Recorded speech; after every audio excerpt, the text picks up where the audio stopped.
All right, we're back another Saturday at noon on our Black Media Network with the Watchdogs, and we have a great guest today, and we'll introduce him in a moment. But today we have a two-part conversation. We will start with our guest, who is not foreign to Savannah, but then part two of today's show will be with Julius Hall and some other guests who will be speaking about concern that they notice here with the city council elections. So, Clinton, welcome today. Hi, thanks for having me. Oh man, it's great to have you. Love to just give candidates an opportunity to talk about what they have in mind and their vision for the election and city council. So I don't want to take up too much time before we not let you introduce yourself. So tell us about who you are. Well, if I can adjust this camera a little bit there. Oh yeah, no problem.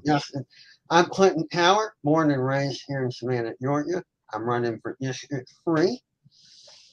And I want to try to save my city. It seems gentrification is overlapping everything, and a lot of my residents, as well as myself, being in danger of being priced out of our own neighborhood. Mm-hmm. I'm unable to basically financially meet the demands of the escalating taxes and bills in order to stay where we were born and raised. Okay, Clinton, you said a key phrase when you were doing your introduction, and that is "save your city." Help us understand, or help the viewers understand, kind of how you contextualize that phrase. Well, my view of any city is you want to welcome in the new, but at the same time, you want to give an opportunity for those who are already there to stay. And now, of course, you can move anywhere you want in the United States, and you can make residency anywhere you want in the United States. But I think it's a real harm when, in order to welcome in new residents, you purposely push out people who have been there all their lives. Right. I don't think that's justice, and I don't think it's fair. Yeah. No, I totally agree. I think, you and I have had some brief conversations along the campaign trail. It's no secret I'm running for city council as well in the 5th district. And I clearly, and I think a lot of people are fatigued around that whole conversation, right? You especially those of us who are born and raised here. And we understand, Clinton, you know the story all too well. A lot of Savannahans are folks who, are boots to ground, built their homes, and now they're facing, developers and a council that won't protect them. And so, I'm sure you've seen some of that and heard some of the stories as you've been in the community. And it's really sad, that we have to, come to that. What is your interpretation of the tourism conversation versus the resident conversation? There's this belief that in order to entice tourism, we have to overbuild. I think everything should have context.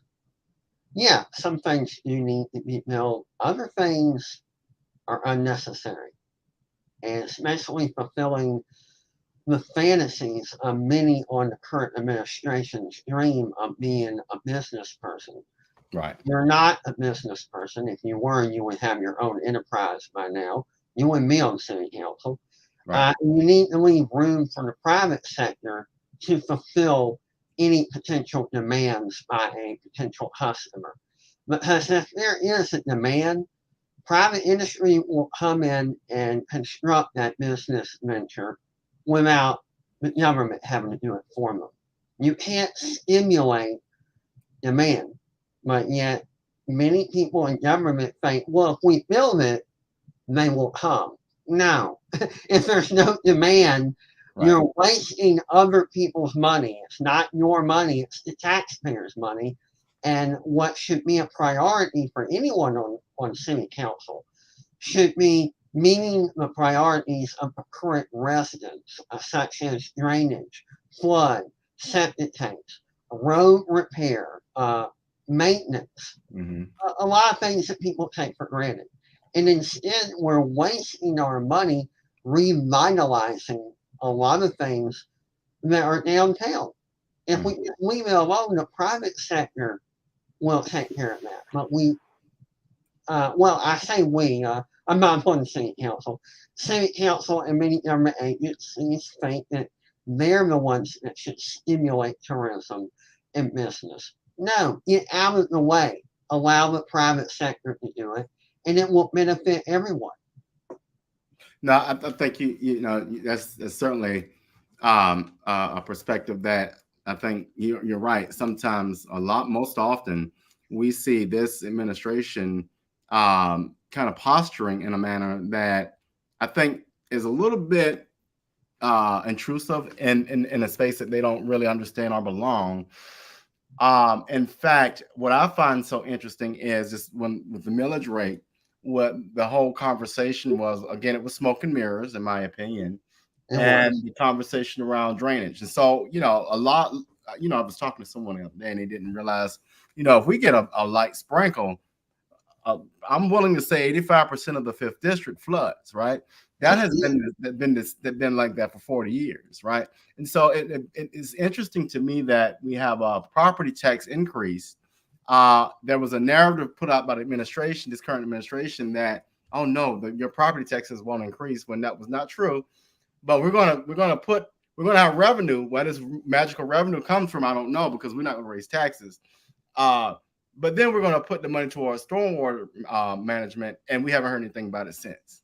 And you won't, because it was basically a pretext to raise taxes. By telling people that the millage rate has been the same since 1987, it gave people the false assumption that taxes would not go up. What they failed to mention is before they even brought up the millage rate, they reevaluated all the real estate in Savannah and raise the prices of all the real estate. When you got your assessment, this will allow them that if they keep the millage rate the same, to raise taxes on the next billing cycle. And they didn't explain this to people, nor are they obligated to. But by not explaining that to people, they knew they were misleading them. They were fully aware they were misleading them. And right about now, after people have received their elevation in county tax, when they soon will get in the mail, they'll see an elevation in their city tax as well. Yeah. This is going to force a lot of residents to either move away somewhere cheaper, house surf, or they'll end up on the street. One of those three. Yeah. I think, what I find disappointing with most of the incumbents on council now is, we have this idea, or some of them have this idea, well, of course you can cover that cost, and a lot of people can't. I think you're like myself. You've got to think about people that are in different, situations. So, my situation, I can't. I'm in my grandparents' house. They passed away. The will is to be probated.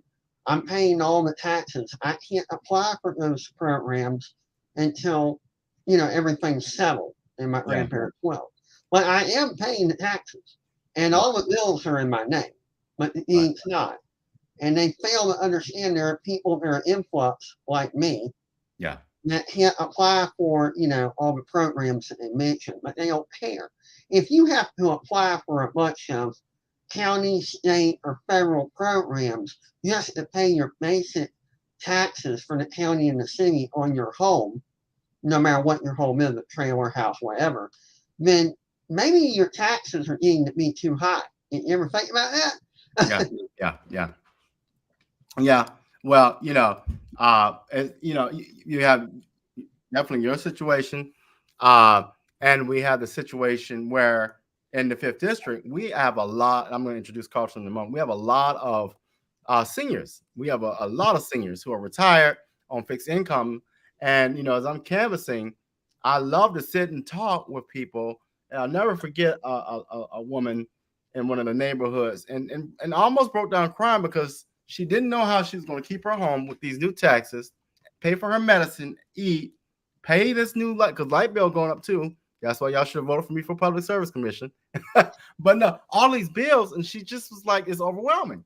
And I'm not one to say that the city doesn't need revenue, but I'm one to say that we need to be responsible because we have $10 million of bricks on Broad and it look a mess, but yet we're not out here helping the people who need it most. Carlton, we have our co-host. Clinton, we have our 2 C's. We have our co-host Carlton. I'll let him kind of jump in and Hi, how you doing? I don't know if has he already done his introduction? He is, but you can kind of do a briefing because you weren't able to hear it, Carlton. Well, I'm a native born and raised Samannian, running for District 3. And I pretty much put up a video on why I'm running for District 3. I want to not only reserve the right to remain here in my hometown, I want to make it available for all my neighbors to be able to afford to keep their homes and to remain in their hometown as well. Okay. Well, my favorite question that I always love to ask is, how do you plan to incorporate the youth into this conversation? Because, we have changes to time where we're going through, we're adding new people to the voting pool.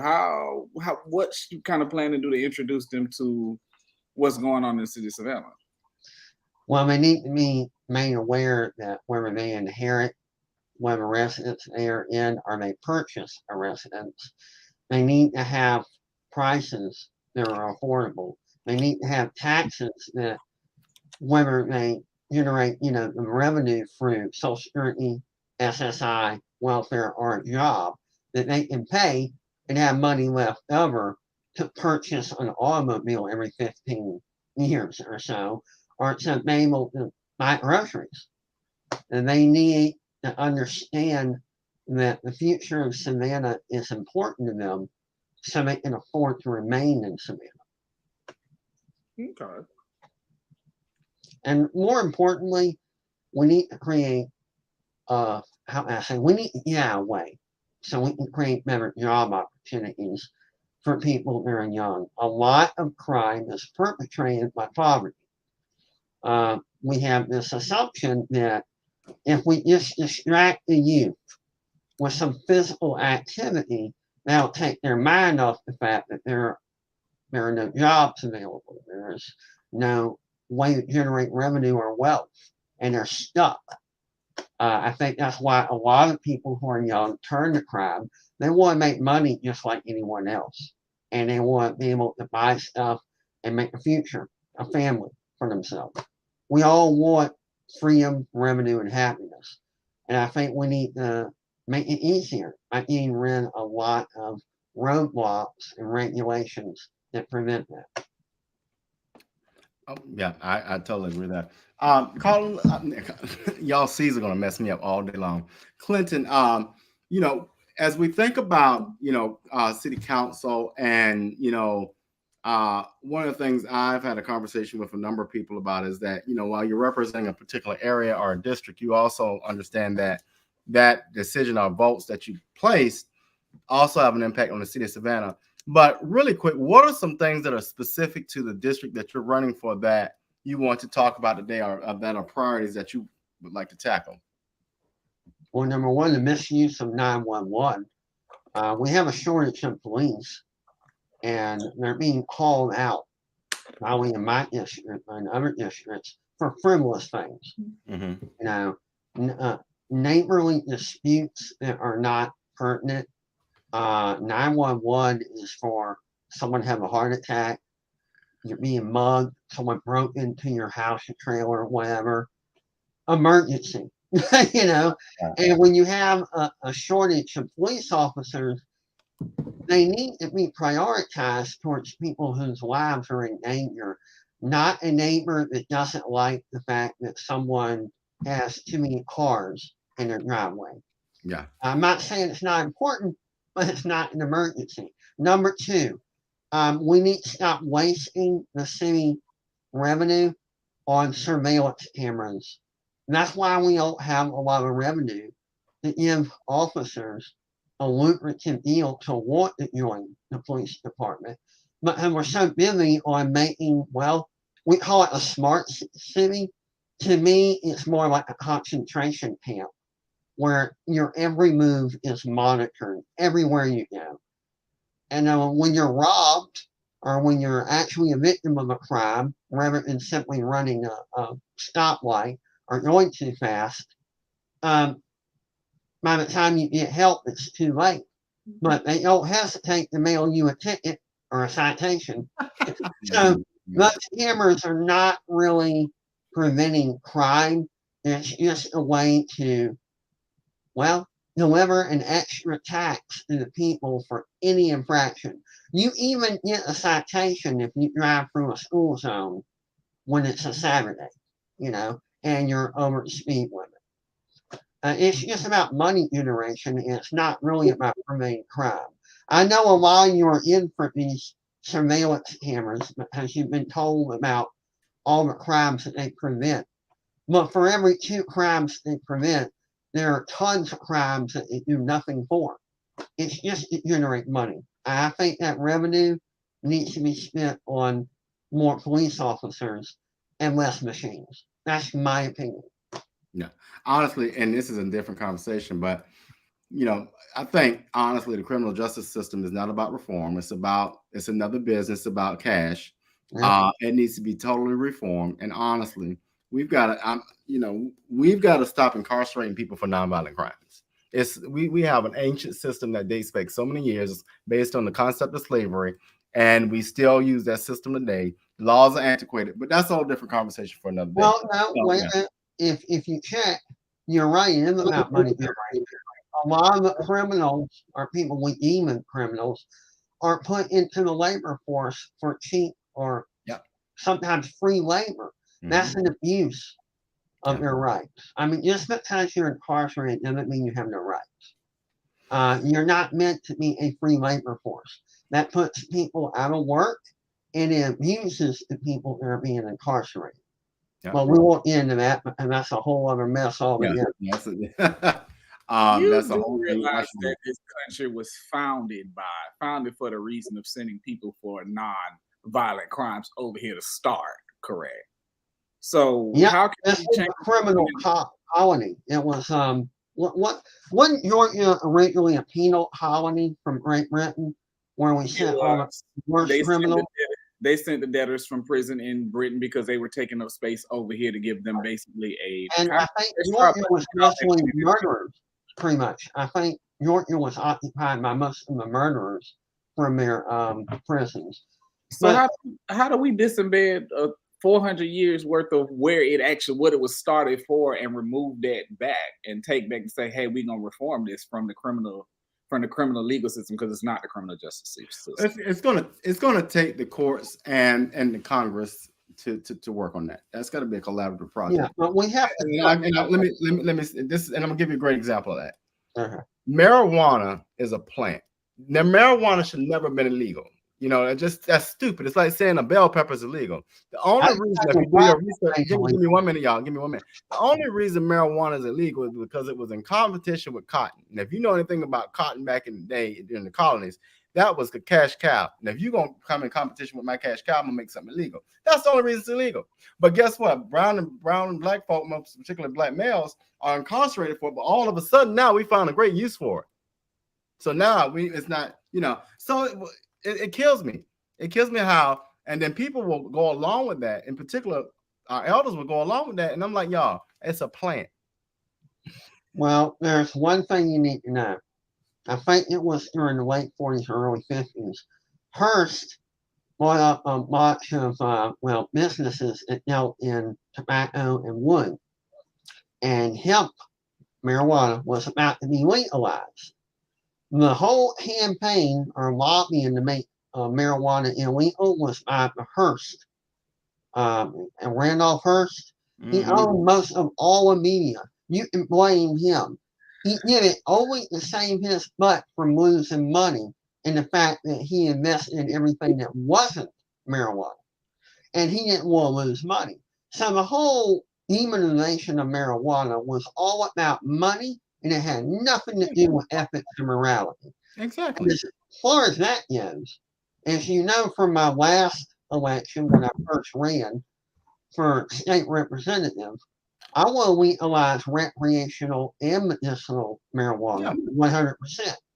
Because we have far worse drugs that are legal, they're being abused. And no one says a word. Well, Well, check we are. this out. Hold on, check this out. If y'all give me 1 second. How is it that Buddy Carter can give out all these prescriptions and opioids and all these drugs, but you got a street pharmacist to go to jail for 10 years for doing the same thing? I'm gonna just leave that right there. Well, you do realize that marijuana is decriminalized within the city of Savannah. No, I'm just going back to this thing about other drugs. This is my thing. If you choose to go get drunk, go get high, whatever you want to do, as long as you don't hurt another person, that's on you. We should not be putting people in jail for that. That's silly.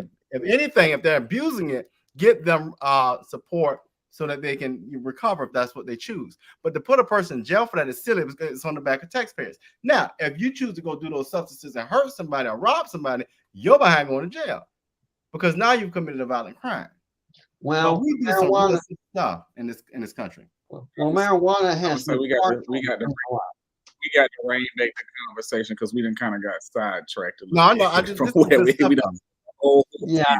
Well, honestly, this is going to come up. There's going to be a conversation around an overlay for CBD and vape and all that. That's going to be well, I think, on the issue. So, Well, it's been partially legalized, but I want it fully legalized. I mean, I know that people now have access to CBD, but I kind of want it legalized 100% in every form. Because as an American, what you do in your body is your business. It's not the responsibility of us to tell people how to live. As long as you're nonviolent and you don't harm anybody, you won't go home and use 100% potency of any form of marijuana. That's your business. Yep. Here it works. Making that statement here in the city, it works simply for the fact that we have so many other streams of revenue. But when you get out to a lot of small towns, that in the legal system, that's how they make a lot of their money from petty marijuana arrests. But their systems get backed up and they don't care because they usually don't have as much system. Versus when we came to the city of Savannah, it backlogs the court system so much because people get these tiny infractions. So it's kind of a catch-22 to say that we want to do it all wide, because then they're gonna be like, well, because we already know police get their money from writing tickets every year. That was the funniest thing that I learned. But to your point, police have two missions: protect and serve. Your job. So to your point, what gets me sometimes with modern day policing is that it becomes a little more aggressive and a little more, let me show my power. That's not protecting and serving. Well, the root of that problem, and I know y'all are going to disagree with me, is we need to reform the police academies and make the site evaluation the #1 priority before a person is even allowed in a police academy. You have to have a certain demeanor to know how to deal with a horrible environment that you'll be involved in once you become an officer. And a lot of people, they don't have the right type of personality to be a police officer, and they're allowed to go to the police academy. And then once they become an officer, that's how you get some bad police officers. We need a better site evaluation. We need to make the site evaluation the #1 priority first. And we're not doing that. I mean, we have a site evaluation when people enter in the candidate for a police academy, but it's just not a priority. So I know that's my opinion. I know you don't disagree with it, but that's my take. Well, Clint, I want to get your opinion on another topic so we can kind of progress along a little bit. The whole development thing, like how we have these developers coming into Savannah, like one of the main ones that most people always talk about is SCAD, and the fact that SCAD has bought up so much property in the downtown area, and they repurpose it. They make Savannah look pretty, but in the same course, Savannah loses a lot of revenue from taxes that people would be paying on it because they are a tax-free entity. So, what's your input on that?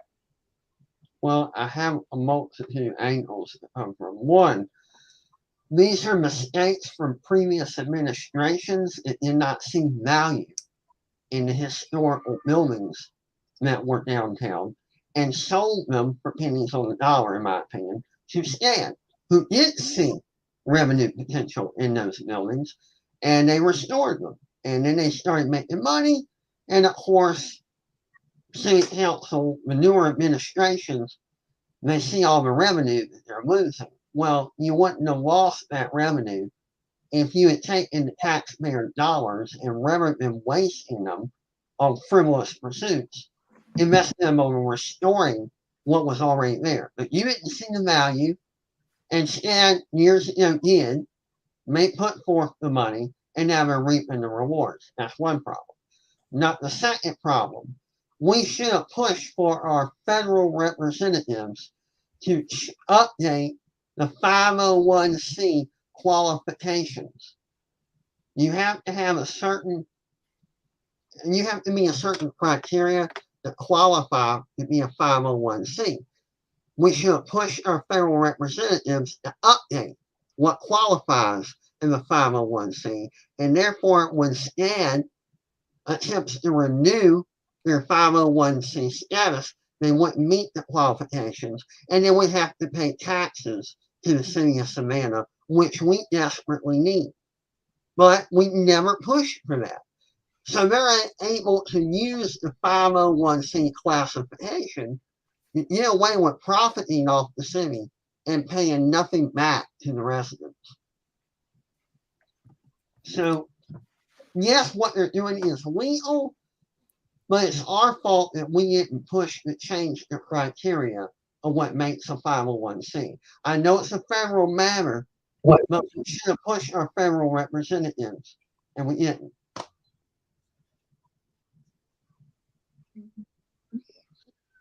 No, like that. That was a solid. That was a very solid analysis because that's generally how.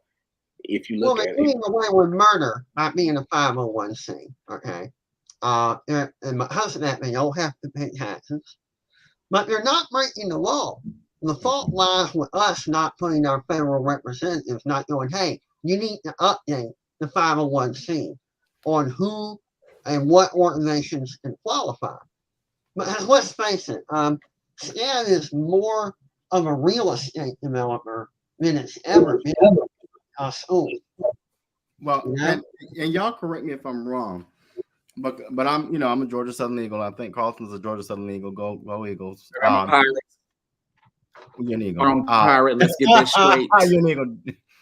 But Savannah State. My parents are Savannah State alum, and but I think higher education institutions also fall in that category of having some different type of property tax payments. I would say with SCAD's situation, what should have been done or should be done, and what we should talk about at a state or local level is, okay, after so many parcels or after so many square footage or what have you, whatever we measure that by, you now are going to have to kick out some kind of revenue or something. We got to do something to put back into the pot. And I think that's a feasible thing to do, because what's happening, they're urban campus. They're very much like a Georgia State, right? Where they're spread out and whatever they can get, they get. Whereas the Georgia Southern and the Savannah State, they're in an actual confined campus.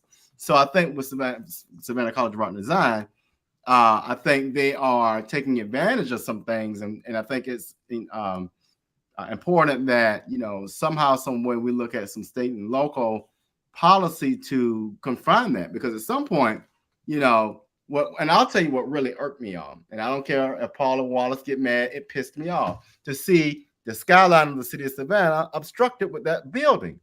Come on. Well, let me tell you what happened.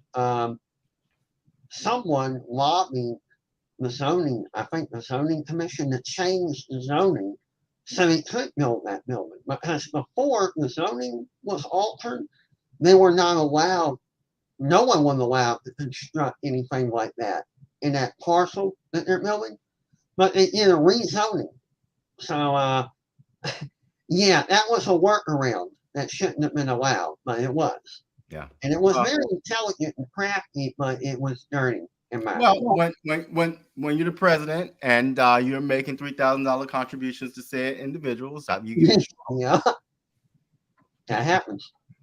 And it's in writing. So, folks, before you go calling your lawyers, it's in writing. Go look at people's financial disclosure forms. You're absolutely correct. But I think SCAD has been more of a real estate developer than it ever has been sold. It has this used to be true. I don't know if it's currently true. They are not. They used to not be on the Regents Board of universities because they couldn't meet the academic criteria. I don't know if that's still true or not. York Summer met the academic criteria. Savannah State University met the criteria. I don't know. I don't know if SCAD ever did. Mm-hmm. Maybe you guys can refresh me on an update. Did they ever meet that?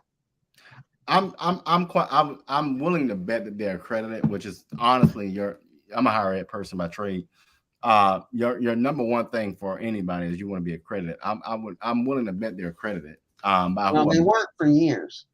Let me check that. If they're not accredited, if I had a child, a Regents Board, they might be accredited by other boards, but that's what I was referring to. If I had a child, people list SCAD as one of the top universities as far as art and design. Yeah, in the they're accredited. Because I know people send their kids from across the world to actually attend SCAD. Yeah, but like I said, the moral and ethics of them doing it, why they continue to, because you got to think SCAD's not just here; they have a campus in Atlanta as well. So you can imagine if they're doing it here, they're doing it there as well, and in Europe. But they are accredited by the Southern Association, by SAC, Southern Association. Yeah, but not by the Regents Board. Well, no, they're private. They're private. They wouldn't fall on the Board of Regents. They're private. It's like what's another local college? Like South College. They're accredited, but they're not going to be under the Board of Regents. Mm-hmm. Another question, Mr. Carter? Give me a second. I got lost in the sauce real quick. That's fine. That's fine.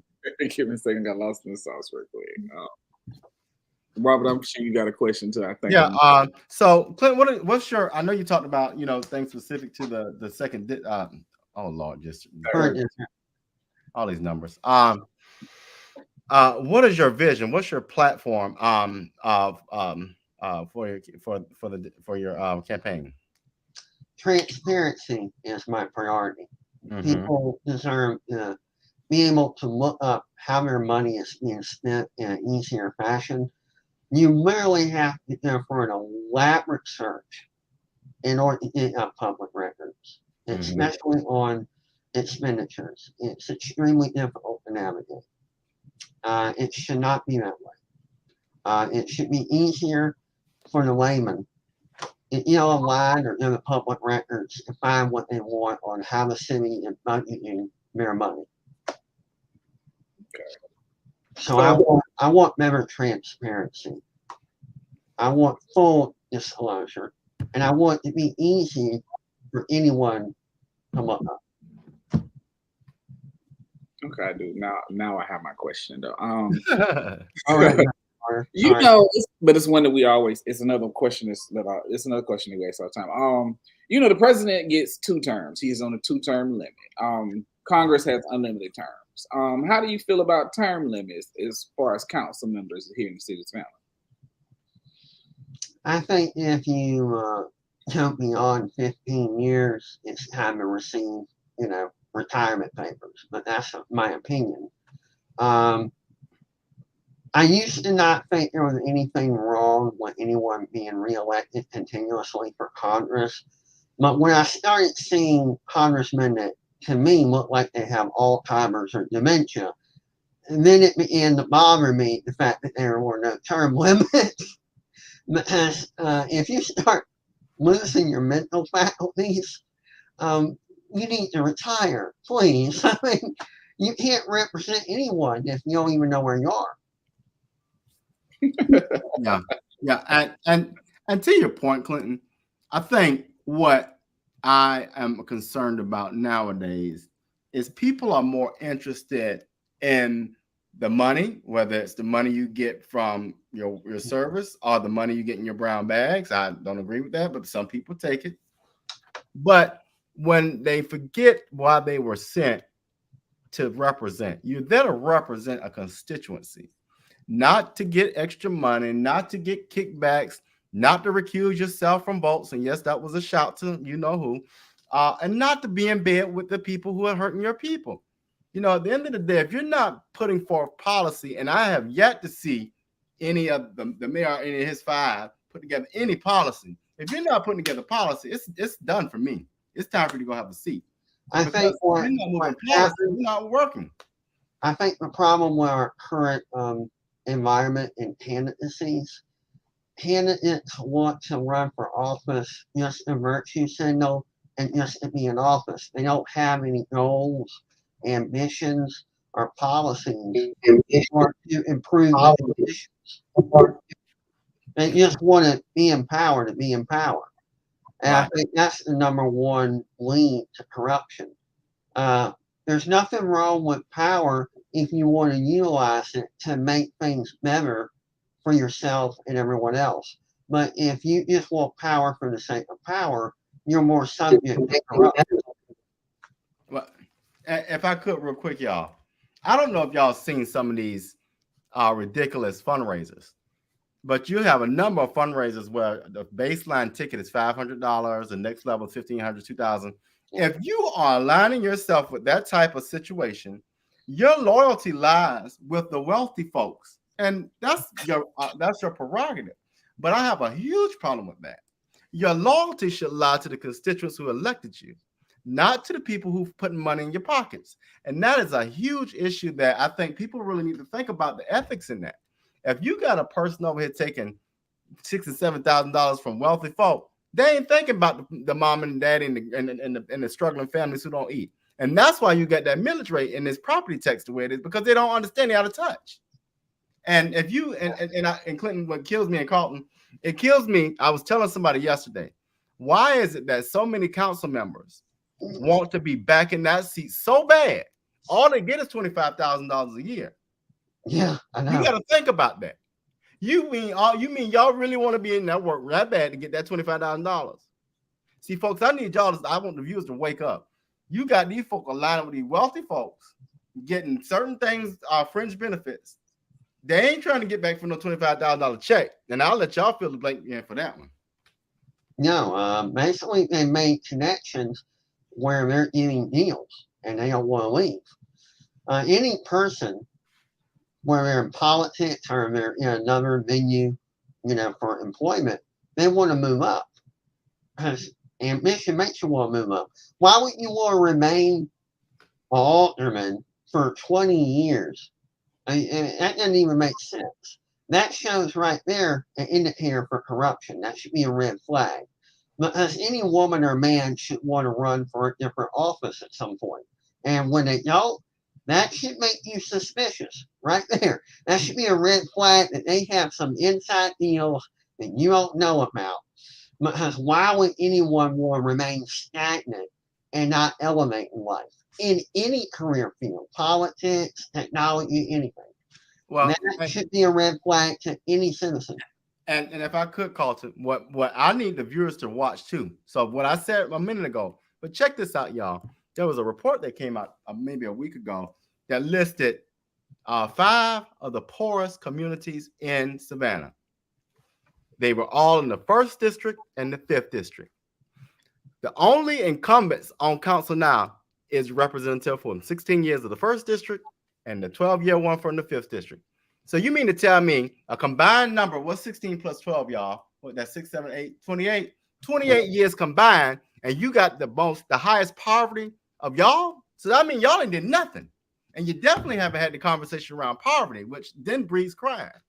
So it's interesting to me how the support of anyone could be behind somebody who has not done a doggone thing, much less. But I guess if you stand in front of the TV camera every day, that gives you a pat on the back.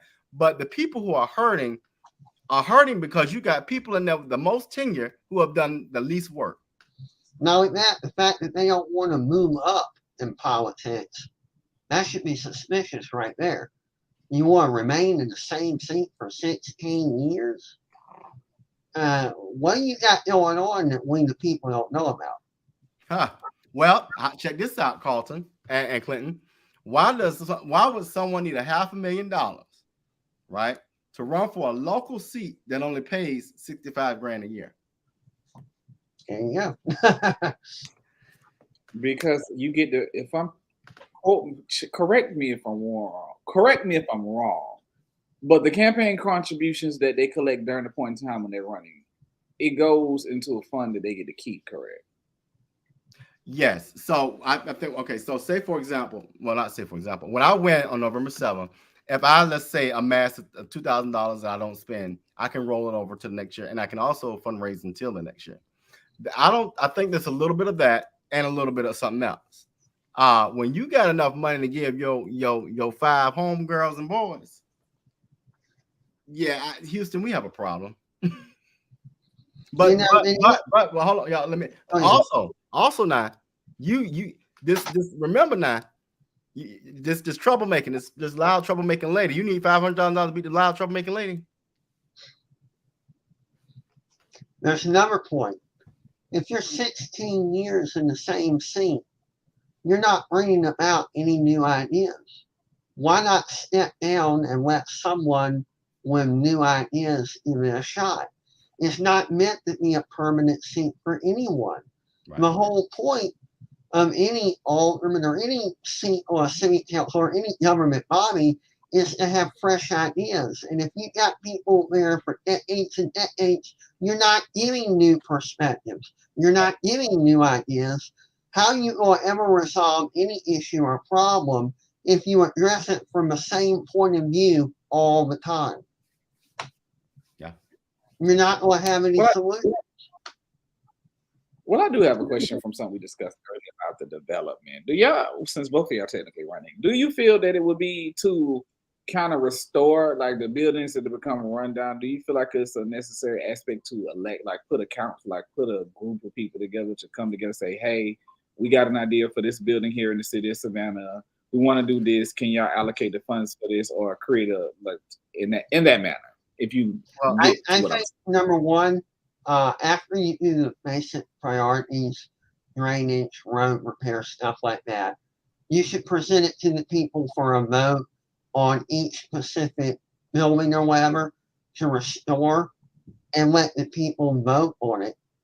And if they vote on it, take the leftover revenue from the taxes and spend it on restoring that specific building that the people voted on. You know, don't just take the revenue and start restoring all the historical buildings without asking the people first. And I think what we saw the last council meeting, we saw a huge mistake where the council voted to basically destroy a few of the historic buildings, which is stupid. It's just dumb. Yeah, how can you hold on to a historic designation if you're getting rid of historic properties? So that's the first mistake. You can't get rid of historic properties. I think Clinton hit the nail on the head. We've got some other priorities we got to handle first. However, a lot of this stuff, the ills we have in the city can be managed through partnerships, right? There is a place for SCAD to show up. There's a place for Savannah State to show up. There's a place for nonprofits to show up. And we partner and we create opportunities to then alleviate homelessness, to then help displaced families. So we restore these properties. We do some good with them. We develop some programs around them. But the one thing that we have not seen yet in this city, that is a collaborative conversation where we bring people around the table who are experts in this. You know, the only thing I'm really an expert in is diversity, equity, and inclusion, but I'm not an expert in homelessness. So it would behoove me to bring people around the table who have done the work, who understand it, and then we resource it and get these things done. The one thing I like is Alderwoman Bernetta Bryant Lanier has this idea called asset-based community development.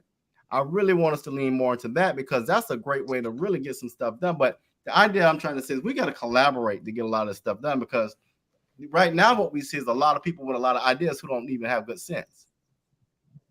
True.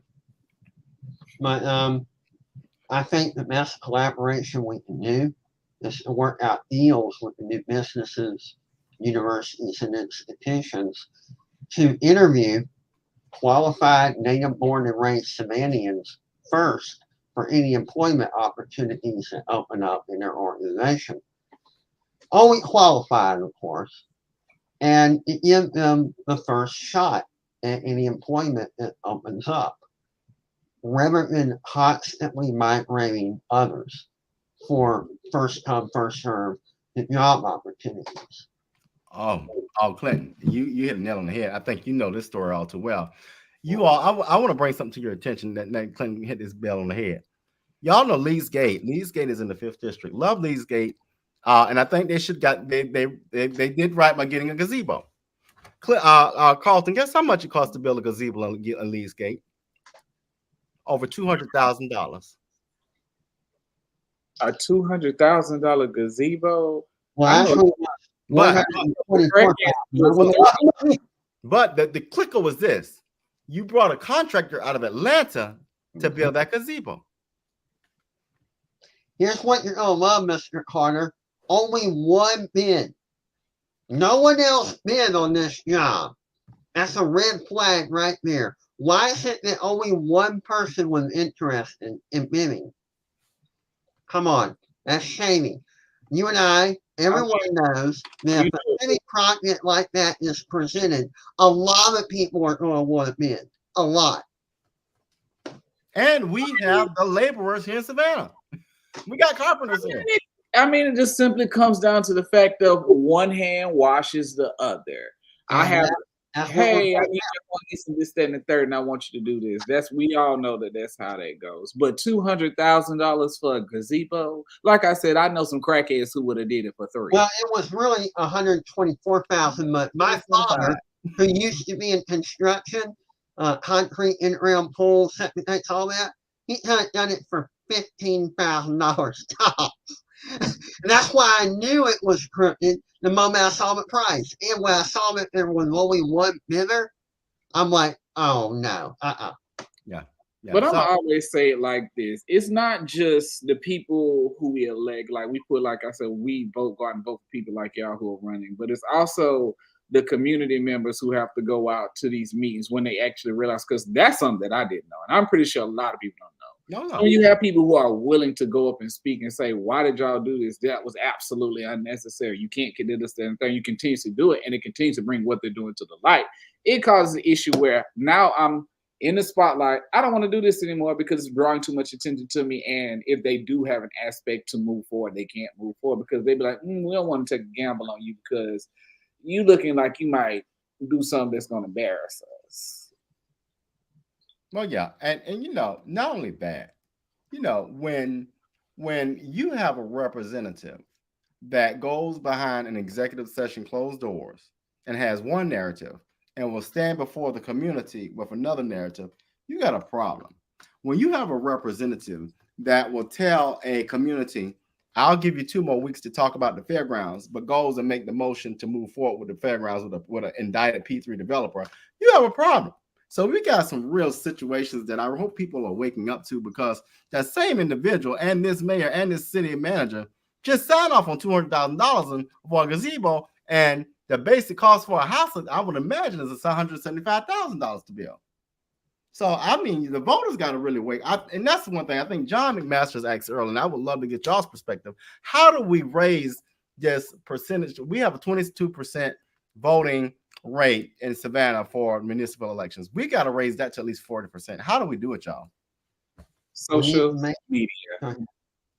I don't think it can all be done on social media, because social media, I used to be in IT, has become oversaturated, and people are just getting to where they're tuning stuff out on the internet.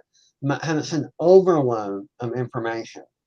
I think we need to also use the old-fashioned way, going out and about and talking to people, because people have become desensitized to the internet now. It's become so incorporated in their lives that they miss a lot that's right in front of them. It's kind of like information overload. They don't know how to process it, so they tend to ignore a lot of it, and people are not being reached through the internet the way they were in the early 2000s, when it was sort of, well, it hit its peak. Now it's everywhere. People don't pay attention to ads anymore. They don't pay attention to marketing anymore. They're tuning it out now. So I think we need to use a combination of social media and talking to people in person the old-fashioned way. I know what I'm introducing is difficult, but like I said, people are desensitized to the internet. You know, you make a very valid point because it is genuinely hard for people now to be in the same room and communicate with each other. But they was just at the house, sending text messages on the phone, FaceTime, all of that. But when they get in public, the communication is lax. So I think we need to use both. I think we need to meet and greet people. I think we need more public events and the internet, because if you're going to rely only on social media and the internet, you can forgive it. A lot of people tune stuff out when they're online. They just, and it's horrible that we have to think of clickbait in order to get people's attention, for what we're talking about in these municipal elections. Has clickbait doesn't always work, and when it does, it sometimes delivers the wrong message. Yeah, that's right. I'll say this is another thing that I will say. Politics is a very hard conversation to have with unopen people. Mm-hmm. Because I know two conversations I don't like to have with people are conversations about politics and conversations about religion. Because those two topics will get you into a heated discussion in the quickness. Yeah. Well, the question is, how do we introduce the conversation of politics without it creating such an aggressive tone and allowing people to express themselves, but also keep it where we're having an intellectual conversation? We need to reinstitute tolerance. We have become so stagnant in our ideologies that we're considering everything in the war. Your opponent is not your enemy. Your opponent is simply a person that has a different idea. You both want the same goal: freedom and happiness in your area, in your state, in your country. But we have turned this into right and wrong, good and bad. It's not that way. We need to be tolerant of other people's viewpoints and opinions and reach an area where we can agree and disagree, but still be civil to each other. We used to have that. We don't have that anymore. There was an old saying, and I know that you've heard it, Mr. Bryant, probably from your parents: sticks and stones may break my bones, but words can never hurt me. Mm-hmm. And now, almost 60 years later, when we heard that, people are going, oh, words are violence. No, they're not. Words are not violence. They're just differences. We need to go back to the mentality of sticks and stones may break my bones, but words can never hurt me. And we need to stop looking at someone that disagrees with us as being our enemy. That just disagree with our solution. That's it.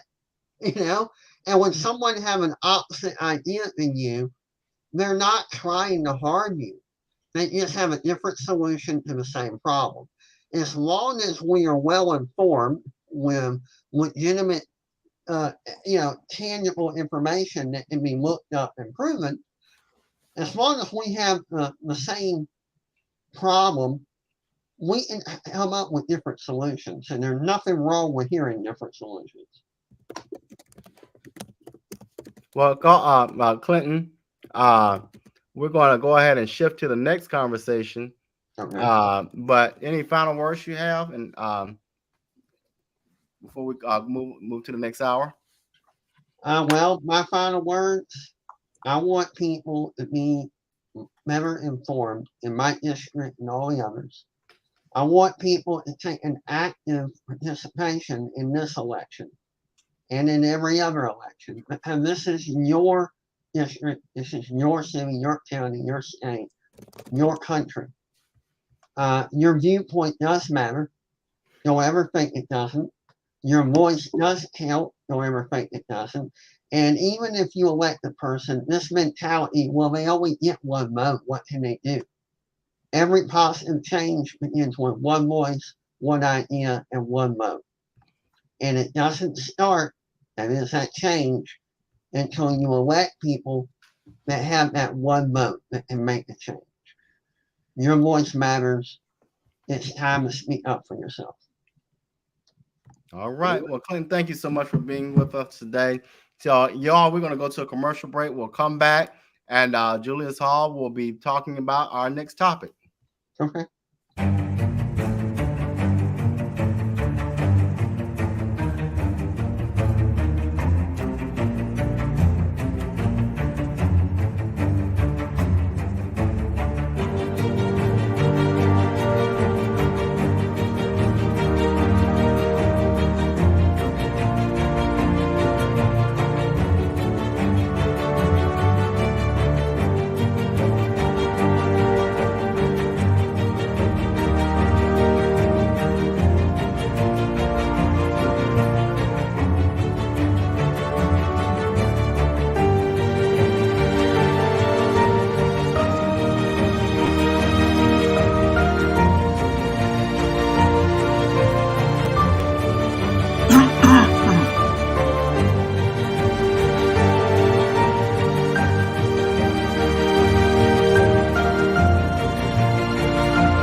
Okay.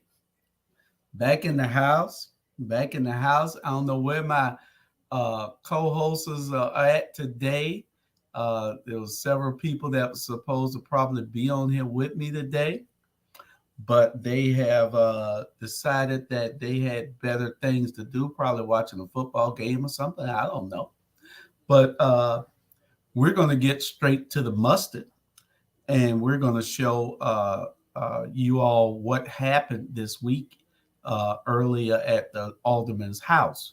We understand that the media is not being fair in its coverage of what happens in this city. And we want to expose all of that.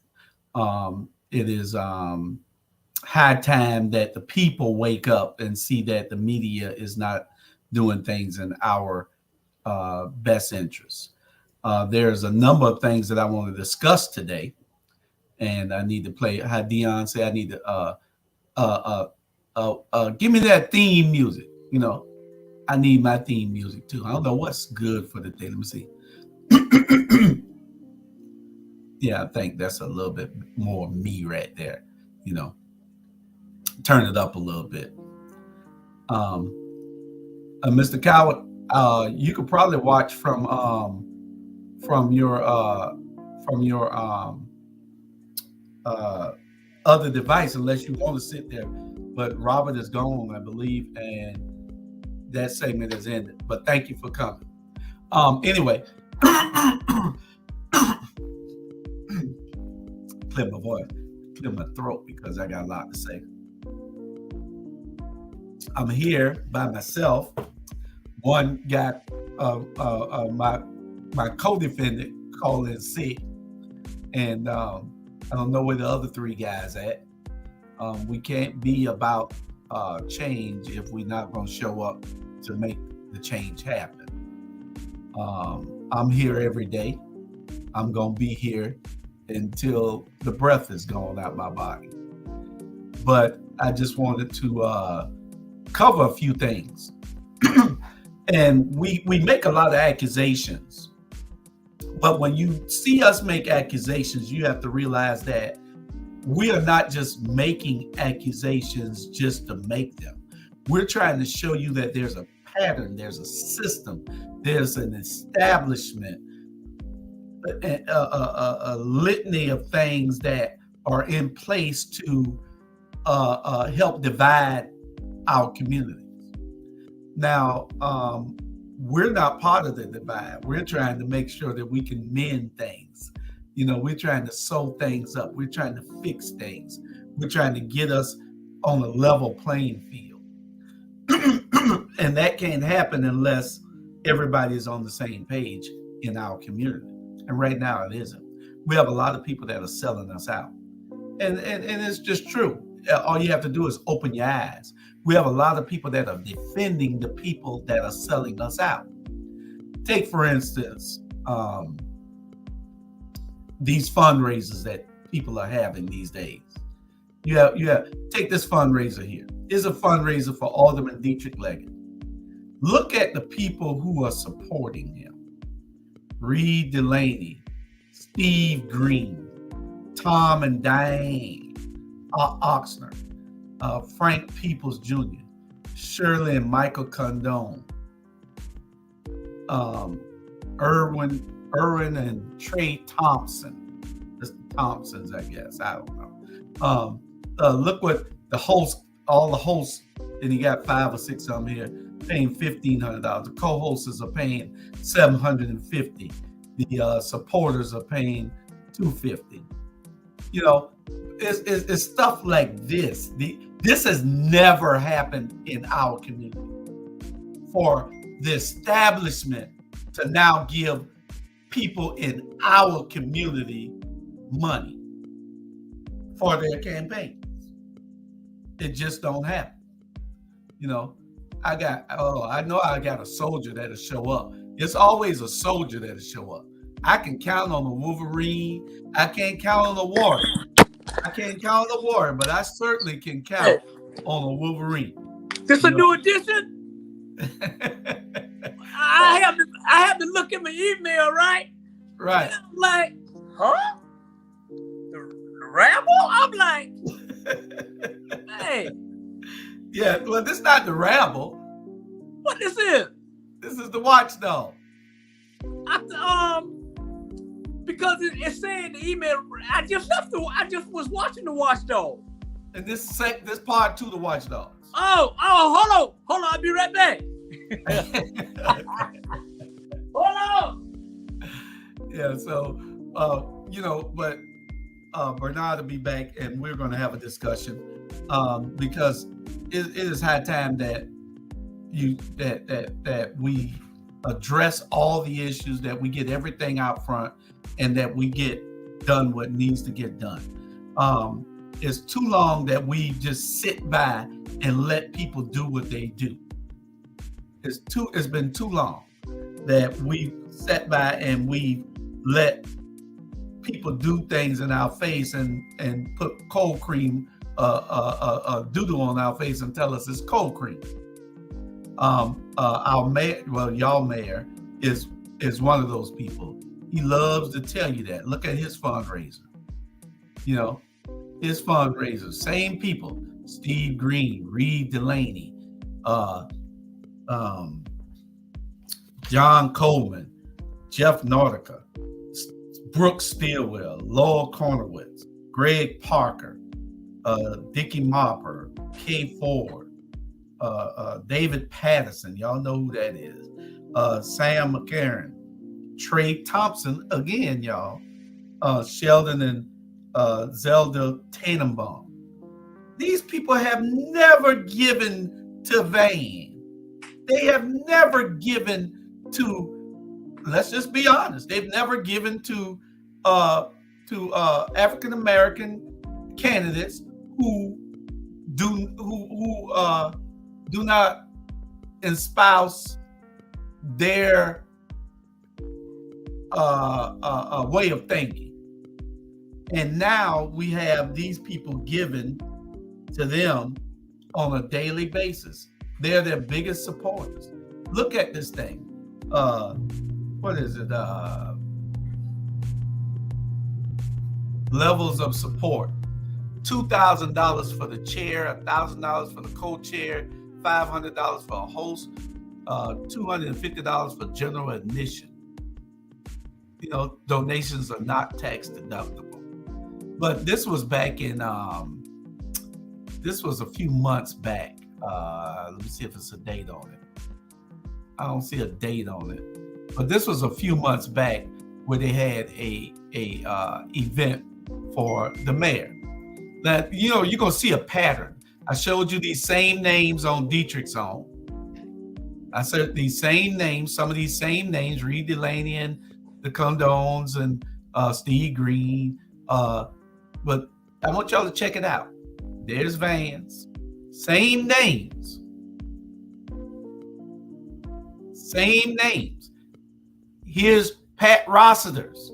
The only difference with Pat Rossiter's is that You got Van Johnson, Edna Jackson, Virginia Edwards Maynard, Roger Moss, when he became a player, and Otis Johnson as his presenters, not his hosts, because the host got to pay a lot of money. See, they put those people up there, up top, so that they are showing that they support Pat, and they probably gave the $250 if they paid anything. But what I'm saying is, you got the host down here paying $2,500 each, the co-host paying $1,000 each, the friends paying $500 each, and the guests paying $250. They're pouring a lot of money into these campaigns lately. Why? Can somebody tell us why there's so much money being poured into these campaigns? It's a reason for it. You know, they got those. Look at those people up top. This is a flyer that was sent to me. Somebody sent it to me in secret the other day. I called the number from where I got it from, and I could not get anybody on the phone. It was a voice on it, but I couldn't recognize the voice. But this is for a reception in support of Pat Rossiter, who's running against Alicia Miller Blakely. This guy's running against Alicia Miller Blakely, y'all. He's running against Alicia, and he has the support of Van, Edna, Eddie, Roger Moss, and Virginia Edwards. They're all just faces. The real money comes from these people as the hosts. See the Colemans right there. See the Canes right there. See the Cadones right there again. See Tim Strickland. See Lyndon Bill Daniels. See all these people are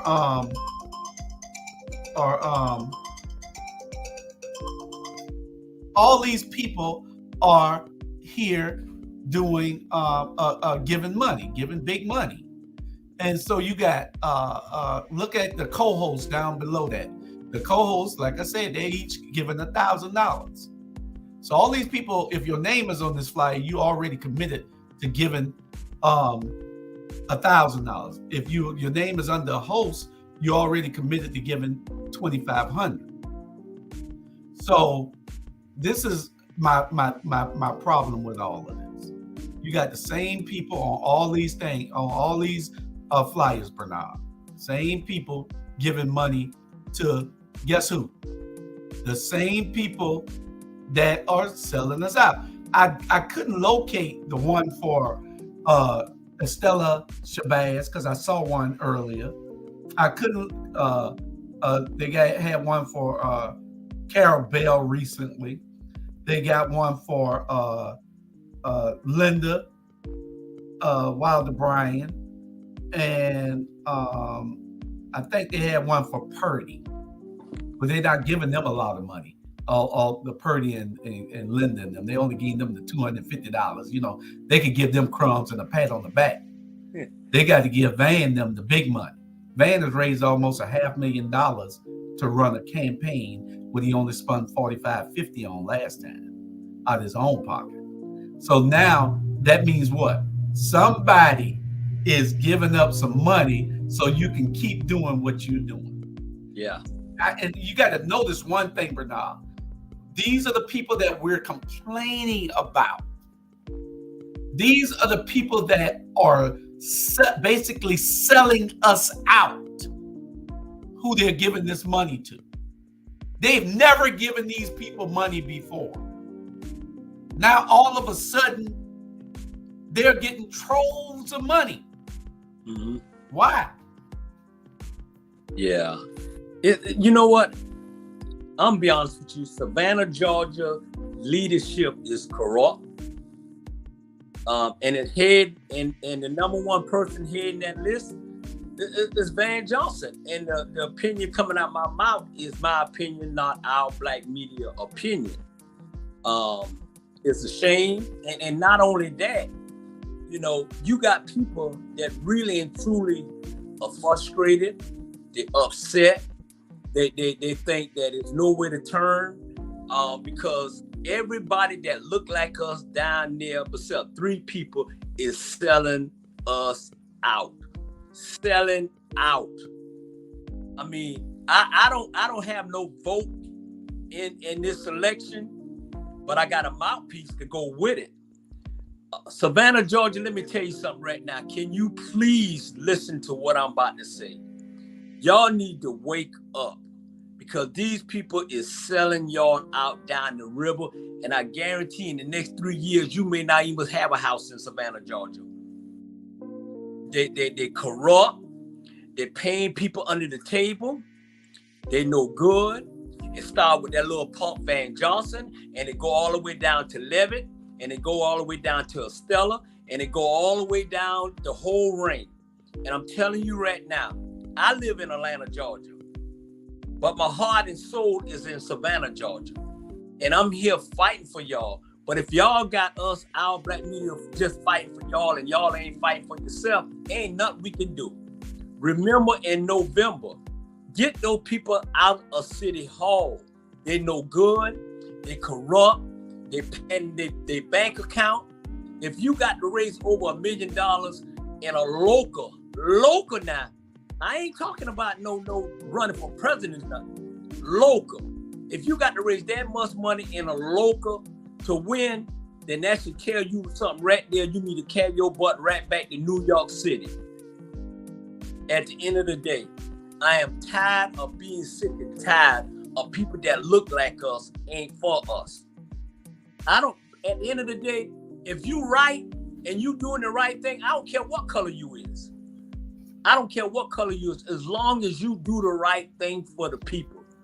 That's why y'all should be down there in November the 7th and vote for Alicia, for Stella, vote for Keisha Carter and her family to the next mayor of Savannah, Georgia. Period.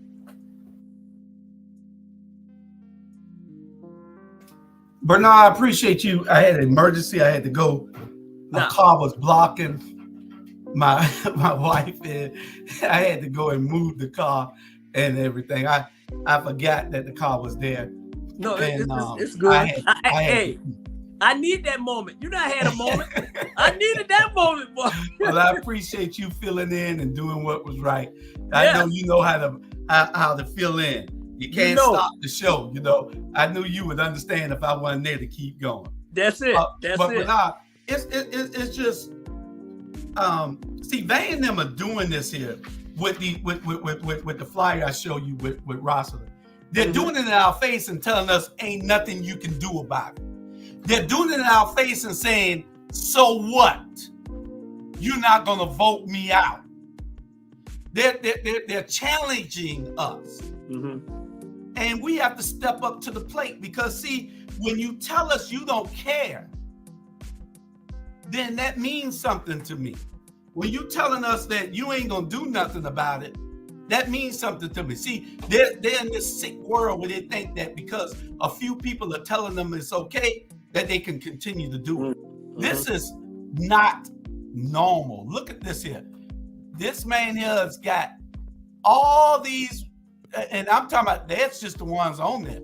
I'm sure it's a bunch of more came on there with plenty of money that are giving them money. That are giving them money also. That's not on the list. You see what I'm saying? These aren't just the people who were invited. There's some people that didn't give the 1,000. They might have gave 700. You know, they might have gave. They could give up the $3,500, $3,300. Right. And this way it all started. These are the same friends of the mayor who he swore to me. The mayor swore to me in my face that he would not deal with these people. He swore to me, to my face, in his campaign office, that if he's elected, because he was scared that he wasn't going to be elected, I kept telling him, we got this, man. We got this. You're going to win. He said, if I do, I'm not dealing with none of them. I'm not dealing with any of them. And if he tell a lie, I know. This man told me in my face, looked me in the eyes and told me he would not deal with any of these people. You know, now they're his best friends and he got them given to everybody. He got them given to Detric. He got them given to Linda. He even got money, and then he turned around and donated money to Linda, Detric, and Stella, Curtis Purdy, and Palumbo. You know, he using his money, and then he's donating right back to them. You know, but it's a cycle. You know, and I bring all this up to say, you know, they just do what they want to do, and the people need to rise up. Mm-hmm. We're doing our duty here on this platform, saying what we say and doing what we do. That's what we do. But you got an alderman who don't live at an address in his district, but he owns property in the district, but he does not live in the house. You have to physically live in the house, not own property. You might as well say a person in DC can run just because he owns a house here in Savannah. Mm-hmm. You know? And so they have this elaborate system of having SCAD students live in the house. 4 of them live in one house with one bathroom. And they pay one set fee. They don't pay no water bill. They don't pay no light bill because that got to stay in the family name, because if it change out of that name, they'll know somebody else living there. It messes them up. Mm-hmm. So they pay one fee, like probably $700 a month each. Right. That cover their water, lights, everything. And the bills stay in the Leggett family name. So he can still use that as his mailing address and everything else. So when I interviewed the kid, which I'll show you the interview in a minute, the kid said Detric Leggett does not live here. Now, why people can't accept this and they keep saying he lives there, lying, but if the state attorney general come down, I bet you won't tell them that lie like you telling everybody else, because if Donald Trump can go to jail for this, so can somebody else. So y'all think y'all gonna stand in line and take it for Detric? Then the state attorney general will show you just what the deal is.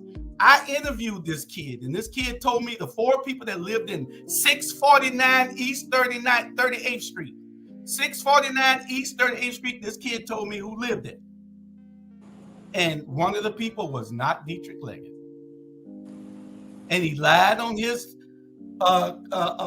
qualification form that he lived there. He lied when he don't. So I'm gonna play the video so everybody can see the video, and then you can he didn't want to be on camera, and that was the only way he was gonna talk to me. I told him, I said, somebody in this house says that they live here. Somebody that committed a crime says that they live in this house. Mm-hmm. He said, well, who's that? We're 4 students.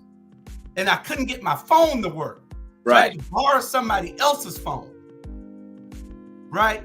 Because while he was talking to me, I missed a bunch of it because I couldn't get my phone to work. So when I got the other guy's phone that was there and started taping, this is what I got from him, even though I couldn't get it because he was getting a little nervous because all the news cameras and stuff started coming.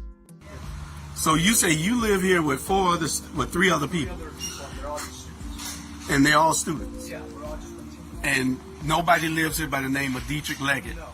And Detric Leggett's family owns the house, but he's using his name as the person who. That I have no. Oh yeah, that's what he's using. He's using this address to run for office, and that's a crime. And so you live here with 3 other students. Yeah. All y'all are SCAD students or something? I know that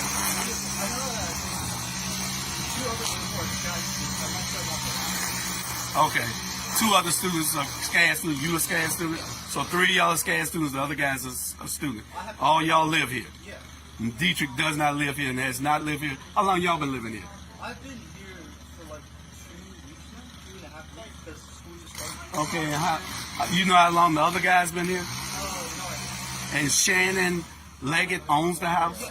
Okay, whoever that is, his sister or somebody, she owns the houses in Shannon Leggett? Okay, okay. So the water bill and all, y'all pay your own water bill and everything? Oh, that's how they get around it. Y'all pay a set rent. He leaves the water bill in his name, and he pays it, the water bill. That's probably how he's doing it. Okay, okay. I got it. I got you. I appreciate your information. I don't want to put you on film, but I'm sure that somebody will be probably trying to contact whoever lives here to find out whether Detric Leggett actually lives in this house. He does not live in this house, and we all know it because we've been following him forever now. All right. Thank you.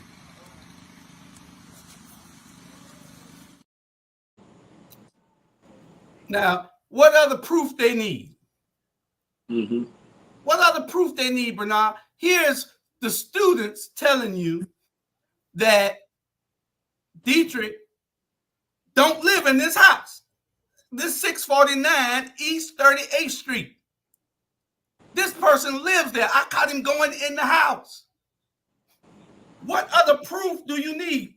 Somebody needs to be saying a law is being broken, and I'm going to find out who this is. Mm-hmm. What say you? Man, let me ask you a question.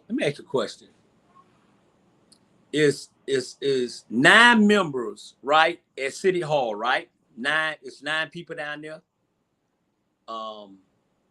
7 of them is black. The whole Savannah, Georgia, mostly is black. Everything that's being corrupt is black. It's more black than the black shirt I got on. I just don't understand. I mean, it's like, why we always just constantly don't do the right thing when you're in leadership? I just don't get it. And you got these older people, you know, just trying to live you check by check, and you got a sorry behind mayor just packing millions of dollars in his bank account and don't care about what's going on. That's why I say, man, Jews like this here, man, stop voting because it look like us. Because it look like us ain't always for us. And I was coming down the highway, right, Jew, leaving Savannah, coming to Atlanta.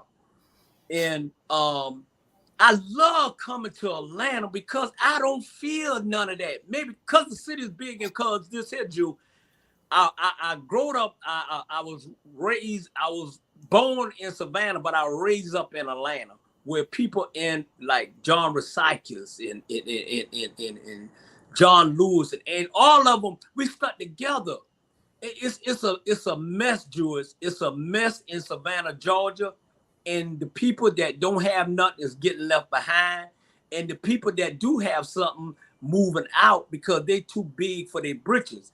I guarantee you, in 3 years, you will not see none of us in Savannah, Georgia that look like us. If you ain't got nothing and you ain't bringing nothing to the table, you not going to be there. And see, they not going to take the blame for it because, see, they're doing the bidding for these people who are giving them all the money. Now, there's nothing wrong with getting money for your campaign. But when there's a system that is in place that you see, and these people are voting a certain way with the mayor every single time, they don't have no brain of their own. How the hell can you vote with a person 100% of the time on matters that there is a lot of confusion, a lot of division with? There's a lot of issues that should not be passed. There's a lot of policies that should not be passed. There's a lot of liquor licenses that people should have had. There's a lot of business licenses that people should have had. And they are not letting these people have their fair shake at owning a business, being successful in a business. And the people have to stand up. We can't get on here every day and just say that there's going to be one person that I'm going to vote. No, you need to take 5 or 6 with you. I think somebody had up in the comments a minute ago, Bernard, that only 22% of the people vote. And that's not good. Yeah. But you know what, Jude? Let me say this. We growed up in Savannah, right? Okay, growing up, and it's like this here.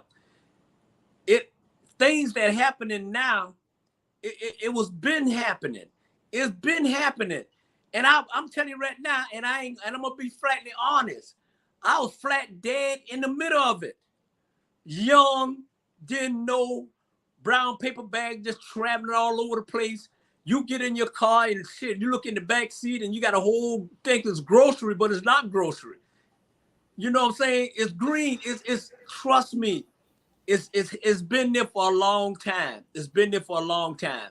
And you know, people don't realize is that you are hurting other people when you overthrow the leadership that's not a good leadership. Savannah, Georgia do not have a good leadership, and it's time to make a change. You know, and Bernard, I don't have a problem, like I said, with them taking money from these people. Right. You know, you need money to run you need money to all run. money ain't good money. All money ain't good money. That's what I was about to say. Okay. You need money to run a campaign, but all money ain't good money. And then the thing is this, you know,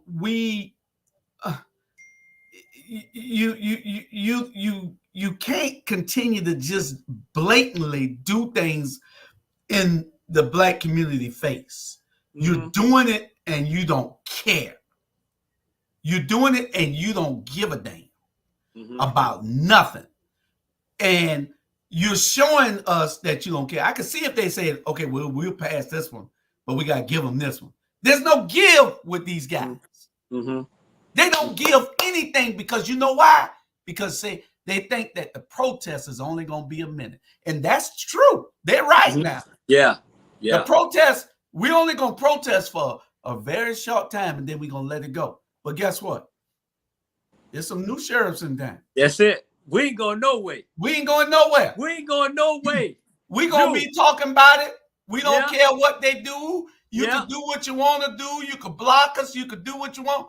We ain't going nowhere. We are telling it like it is. Yeah. And we're going to keep bringing the information to the people till they listen.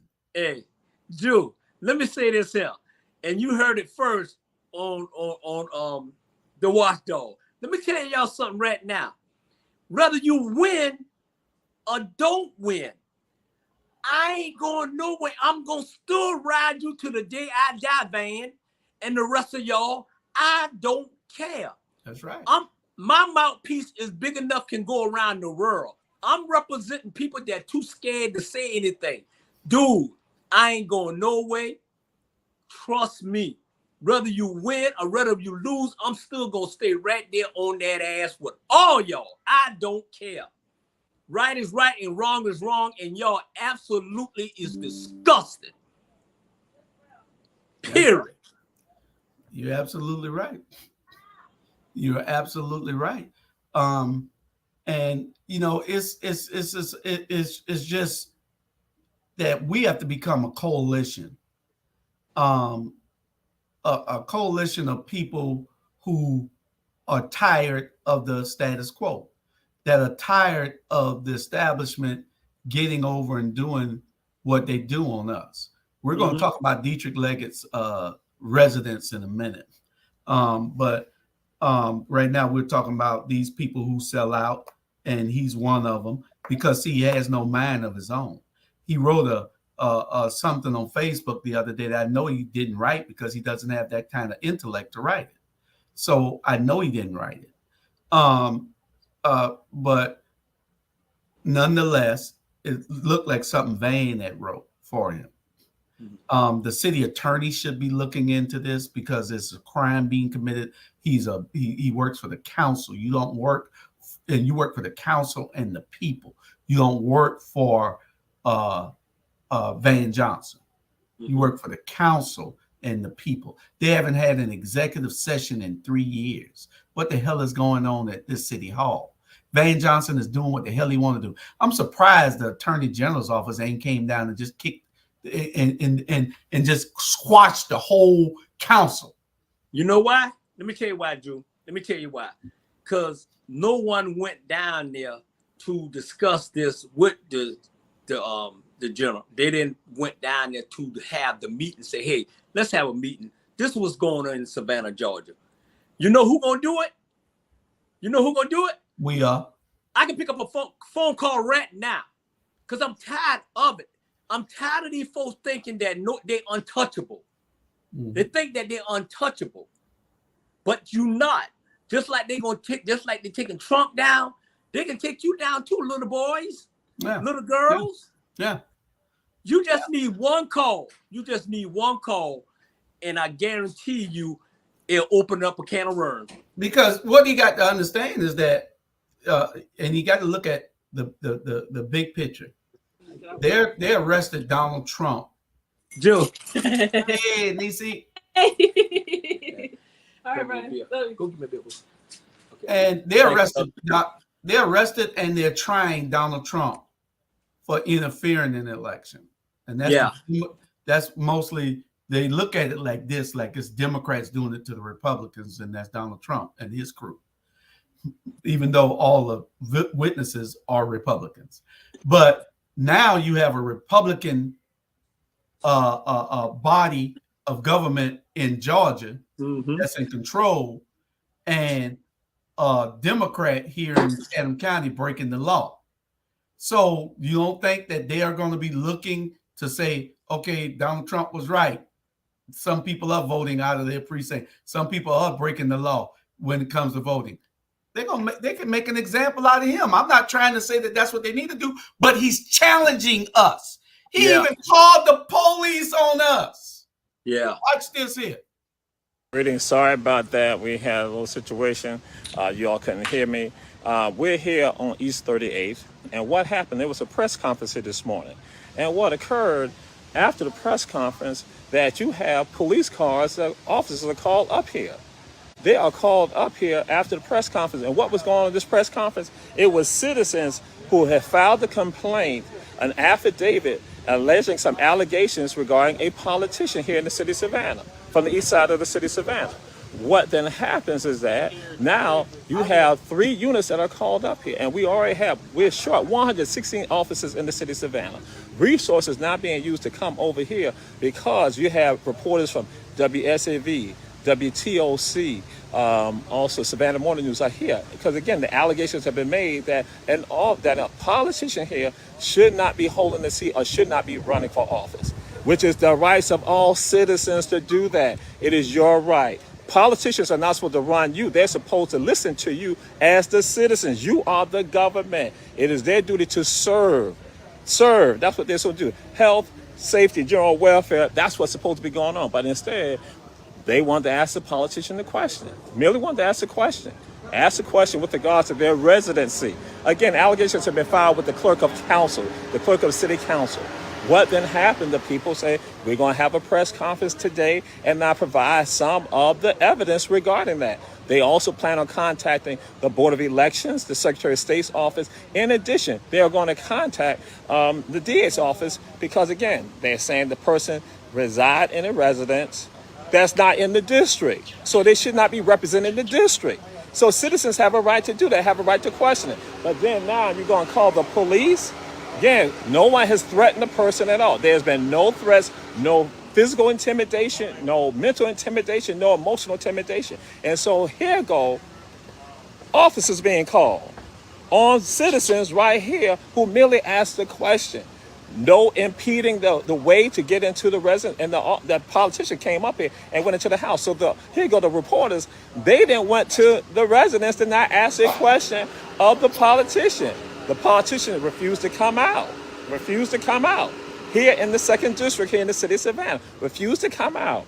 So now the police, this is insane. And so guess what? Some of us tend to think that we are supposed to serve the politicians. No, that's not what's supposed to happen. They're supposed to serve you. And then some people then went furthermore and tried to allude that now it's going to be some bad karma that's going to come on the people who decide to speak up and put information out there. So you're going to tell me as a citizen, that if I'm going to speak about injustice that happens here, that's done by a politician, that I'm supposed to be fearful? I'm supposed to be scared that I'm in the wrong? No, they're in the wrong. That's why you have these watchdog groups that go and do stuff like that. So merely the citizens have been deprived. And as Dr. Ivan Van Sertima says, it is pretty peculiar when you have situations like this. So again, all has been about people merely wanting to question what has been going on and saying, hey, that the clerk of council needs to investigate this, because guess what? When stuff was done with Chatham County, when people allude that somebody was not qualified to run, guess what? We see the media blasting that. It's all over the place. That again, this is Savannah, Georgia. Oh, it's public information. Detric Leggett here in the City Council, 2nd District, that again, they filed it. I don't have the paperwork. I just saw one of the captions, but they have documentation. They said that he doesn't reside here in the 2nd District. Mr.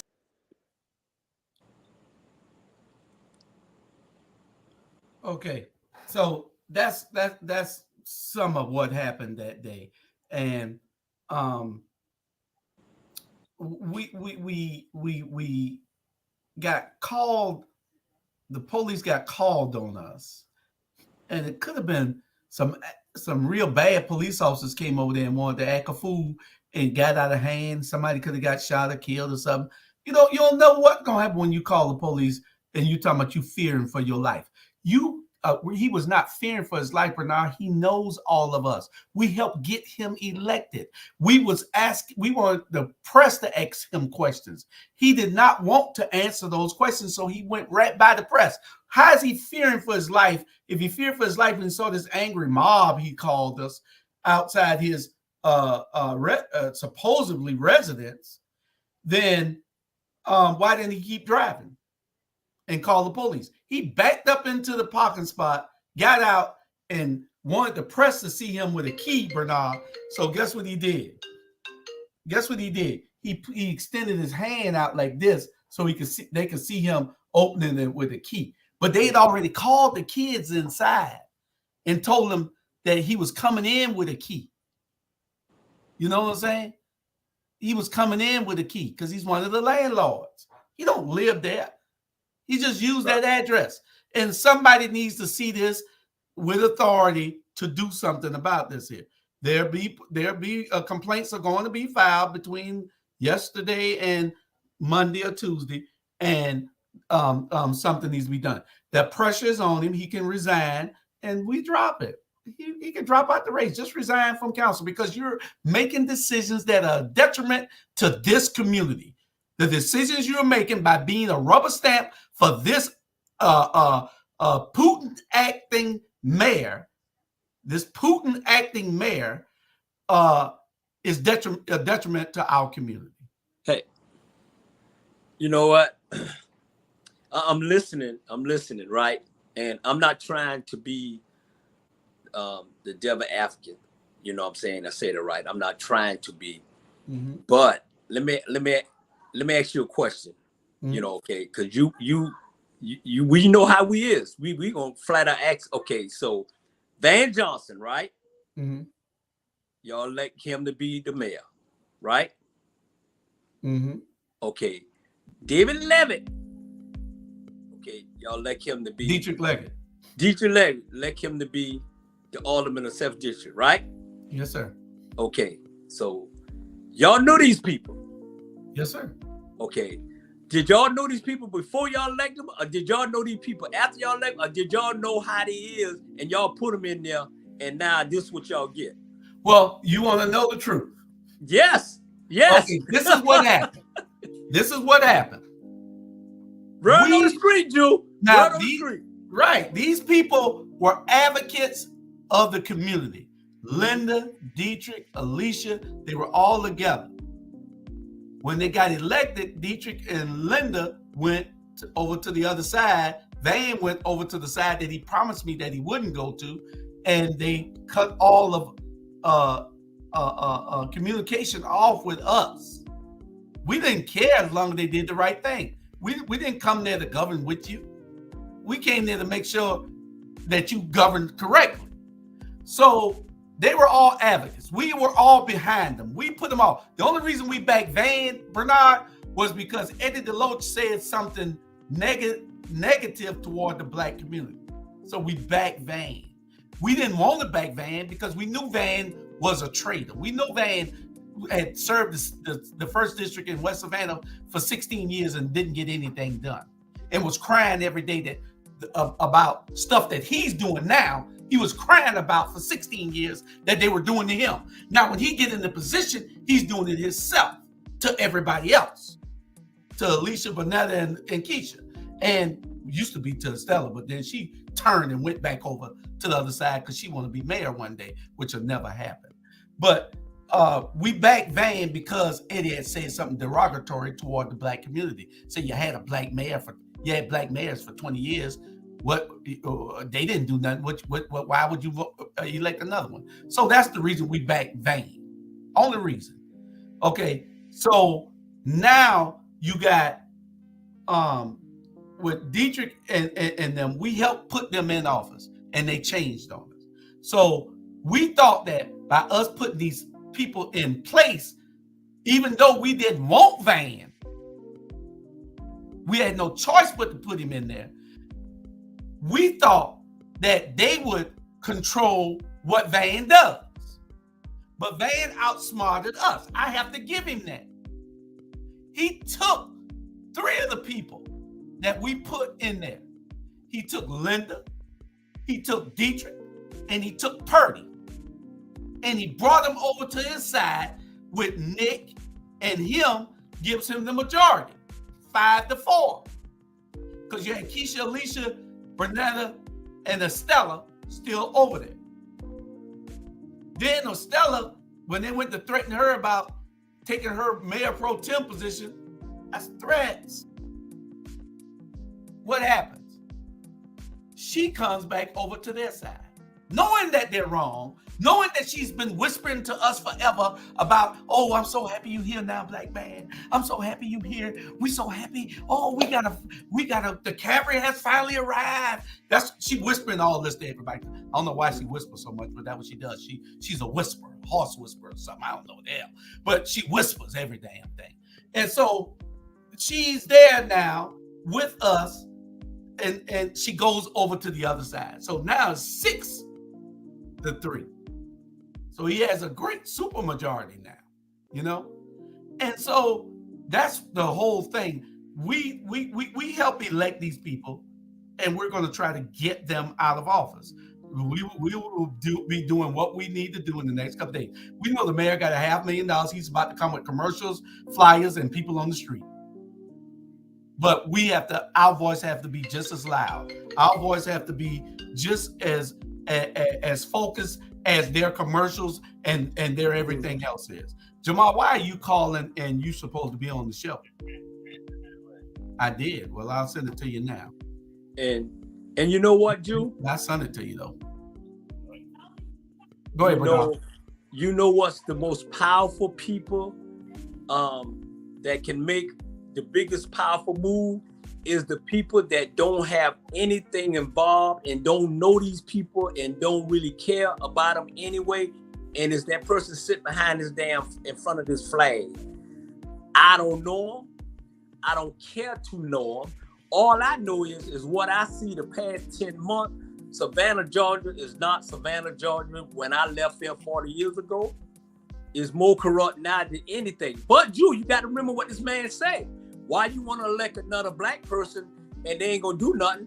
He was right, in it. You're right. He was right. He was right. Eddie DeLoach, you was right. You was right. You was absolutely correct, Eddie DeLoach. You were right. Yeah.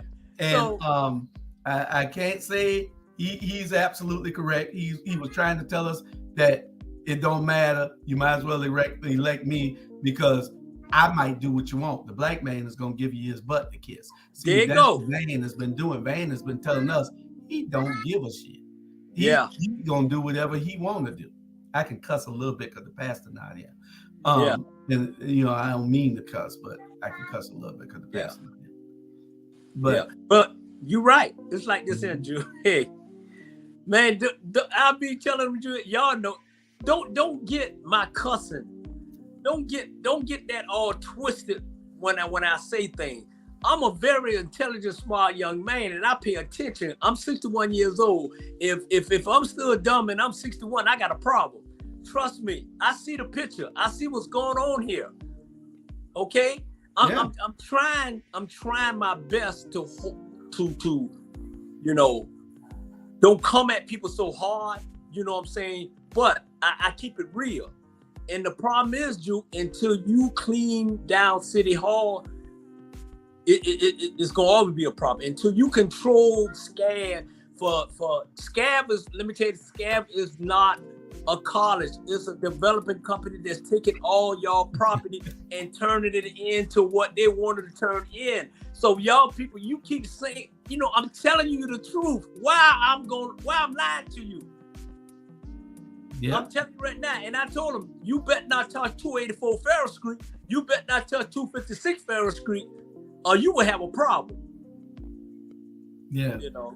And you're right about them. They're doing it in Atlanta too, aren't they? They're doing it everywhere, man. Atlanta. But one thing about them doing it in Atlanta is they buying the white folks. They're buying the white folks up, and the white folks selling it because the business is not like it used to be. But you know what? All the business down there on Edgewood and Auburn Avenue, all those owned by black owners. You would never see a black owner down there because that's where they go and that's where the money at. And the white folks selling it to SCAD because they tired of it and they're ready to move out. And so that's what's going on. Mm-hmm. And here's totally different. They buying the black folks out and they moving them out and they just take it. See, they take advantage of people who don't know. They know Van's stupid. They know the people too. So they know they can slick and talk at them, and that's what's happening. That's what's happening. You spending $20-25 million on Broad Street on some bricks. Yeah. I ain't talking about no house. I'm talking about bricks, Drew. Bricks that you riding across. Man, please. And when we're talking about his residence, we have pictures where he go every night, and we have videos, we have everything, and we know he don't live there. He knows he don't live there. Most of the whole city knows that he don't live there. But most of all, I bet they need to go and ask Linda Wilder Bryan where he live at. She goes to his house because they're very good friends. And let her lie under oath. And when they finally dig all that up, then she could get 5 years too for perjury. Yeah. What's up, Jamal? Man? All right. You were sick today? Yep. All right. I guess you're going to get mad at me and say this right here. Be careful of eating the Parker's chicken biscuit. Be careful of eating Parker's chicken biscuit. Oh. Yeah. That's what made you sick? Yeah. Okay. You had a chicken biscuit? From Parker's. Yeah. Oh, Lord. And it had you throwing up and everything. Okay. That's right. Yeah. When you calling me, I was like, I done told him I'm sick. Why he doing me like this? I was like, why? I said, I got to talk to Tanya. I got to talk to Dr. Tanya Howard Hall. Let him know. When people go and say that, because there's some sicknesses that people just don't be bothered with. Oh, okay. Yeah, well, yeah, you're right. When you that sick with, especially with food poisoning, or something close to it, it will, you ain't got time to be on no camera. I was right because I was on my knees. Yeah. But we played part of your video, and I was just telling the people that it is a shame that this man called the police on us. It was a shame that that he wouldn't stop and address the media. He could have stopped and say, "Hey, I live here. I'm about to go in the house. Ain't nobody else in there." Now we know the young boy within the house. We know he in there. But when the news press go in there, they want to give him cover instead of giving us coverage. They didn't ask him which bedroom is yours. They didn't ask him where's the young man that they say is in here. You know, how about bring him out? They are covering for them. We know that there's somebody in that house.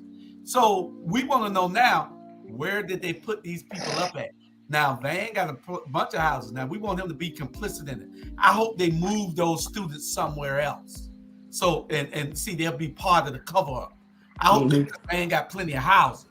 So I hope we find out where you move those students at. I know the little student when I see him again. So guess what I'm going to do? You better move him back to China or wherever he's from, because I'm going to follow him home. And turn him into the investigators. Yeah. So they can see that you're in collusion with this cover-up. Okay. Is these jobs, y'all tell me because I don't know. Is these jobs down there at City Hall, is it that important to go to jail? They think so. They think so. And they tried to they wanted the police to come put me and Jamar in jail and Pastor Smiles and everybody. You got some 80-year-old people out there, 70-year-old people out there, 60-something-year-old people out there. Who was going to do something to him? Matter of fact, Jamar, if he was getting out of his truck and some people that wasn't with us had jumped on him, we would have helped him instead of the people. We would have helped defend him. Yeah. So, but he's scared of us. Really? That make it make sense. Make it make sense. And then he had to get back to work. Somebody called him and told him he needed to come there, so he came there with a key. His sister, I guess, would call him because the young boy said he had to call his landlord, Shannon Leggett. So Shannon called him. He's at work. He came with his hospital scrubs on. So when he got there, he told the news press guy he wasn't coming out till we leave. So we knew that if he wasn't coming out till we leave, we wasn't leaving. We wasn't going no place, period. So he couldn't wait long enough because he had to get back to work. He on the clock. So what he did, he called the news press in the house. Instead of coming out and addressing it right there. What did he say, Jamal? He feared for his life. Yeah. Mm-hmm. Yeah, that he was afraid he said of the demonstrators. For his life. Yeah. So was he? So he was on his. He was on his lunch break. I doubt it. So now he left the job, wasn't on his lunch break, but you still was on the clock. Unless he clocked out. I don't know. He might have clocked out. Nah, you know us. We don't clock out.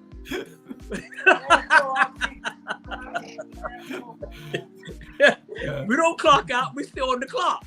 Yeah, he's special, man, and we just got to get to the bottom of it. Jamal, give us your take on all this. Well, actually, it was sad. Now, one of the things, I don't know if you may have shared it because I wasn't able to look at anything so far, that the demonstration or protest, which was actually a press conference, because it was a press conference, you are generally not going to have a protest or demonstration at a press conference. You're there to give out your information. You're not there to protest or demonstrate. So when they say demonstrators and he's saying demonstrators, that wasn't the case. It was folks there with the press now trying to get to the bottom line, trying to get the truth. So what happened, just for the audience out there, that in actuality, everyone, well, pretty much I say all of the so-called demonstrators were in the process of leaving. Julius is going to his car, Reverend Small is going to his car, RG, Rob Bryan is going to his car. My car is parked the farthest away, and so I'm going to the car, and that's when I saw the police car. And at first I said to myself, I was like, I know he ain't called the police. I said to myself, I know he ain't called the police. Yes. So then I said, but then so I then said, well, no, maybe they trust you in a regular patrol.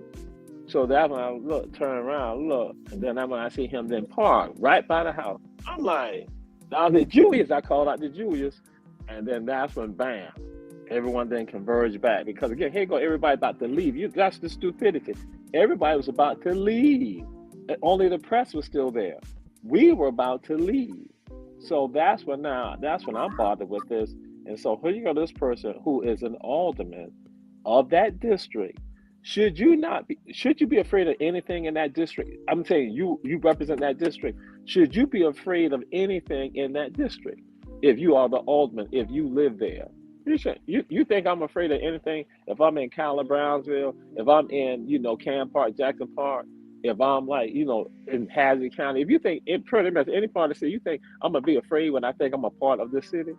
So, but here go the so-called leader of the community.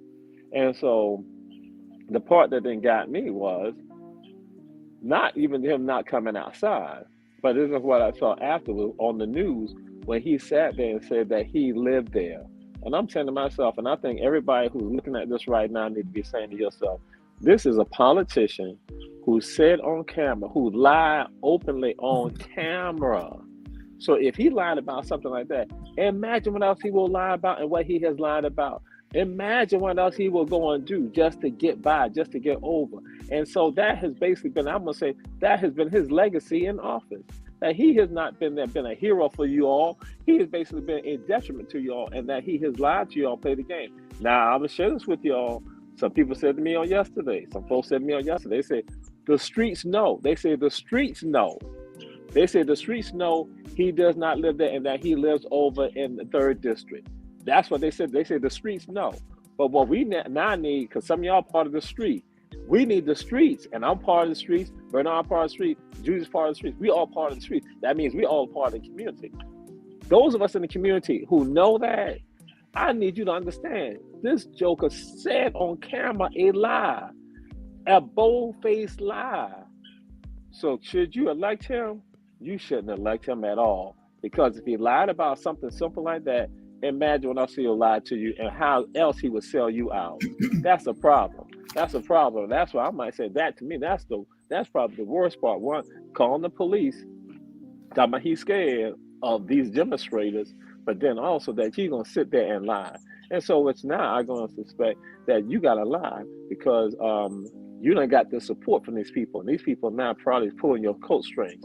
You're probably not like a straight puppet. But his lying is just indicative of him not having a voice anyway.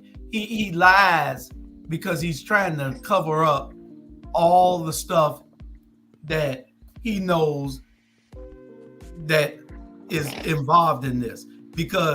And he can't stop lying now because it goes back to that house. You got 4 kids living in there, students at SCAD, 3 of them are students at SCAD. I don't know where the other one is a student at. 1 bathroom, I suppose. I know there ain't 4 bathrooms in there. And it's a boarding house now. Is the city gonna come down? Van Johnson, you looking at this, I know you are, or you will be looking at this. You gonna send code enforcement over there? Y'all went and had an ethics complaint and a whole hearing against Keisha Gibson Carter for saying a cuss word. What are you gonna do about this? So somebody needs to be on their P's and Q's, getting something done with this. Somebody need to take the ball and run with it before they bury all the evidence. We got signed affidavits. We got everything that we need to give over to the authorities in this mess. Because if he think that he can call the police on us, causing where harm could have came to us, right. If he thinks that he can continue to lie to the public and call us liars, and if he thinks that he can still tell everybody that we we're threatening to him, that means he don't care about us. So why should we care about him? Yeah. He don't care about us. Yeah.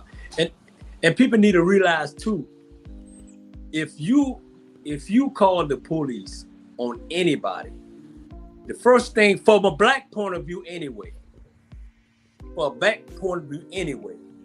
you call the police, our first thing gonna be like, ain't gonna be a good reaction, it's gonna be a bad reaction. And if any bad move happens, the shit it gonna blow up.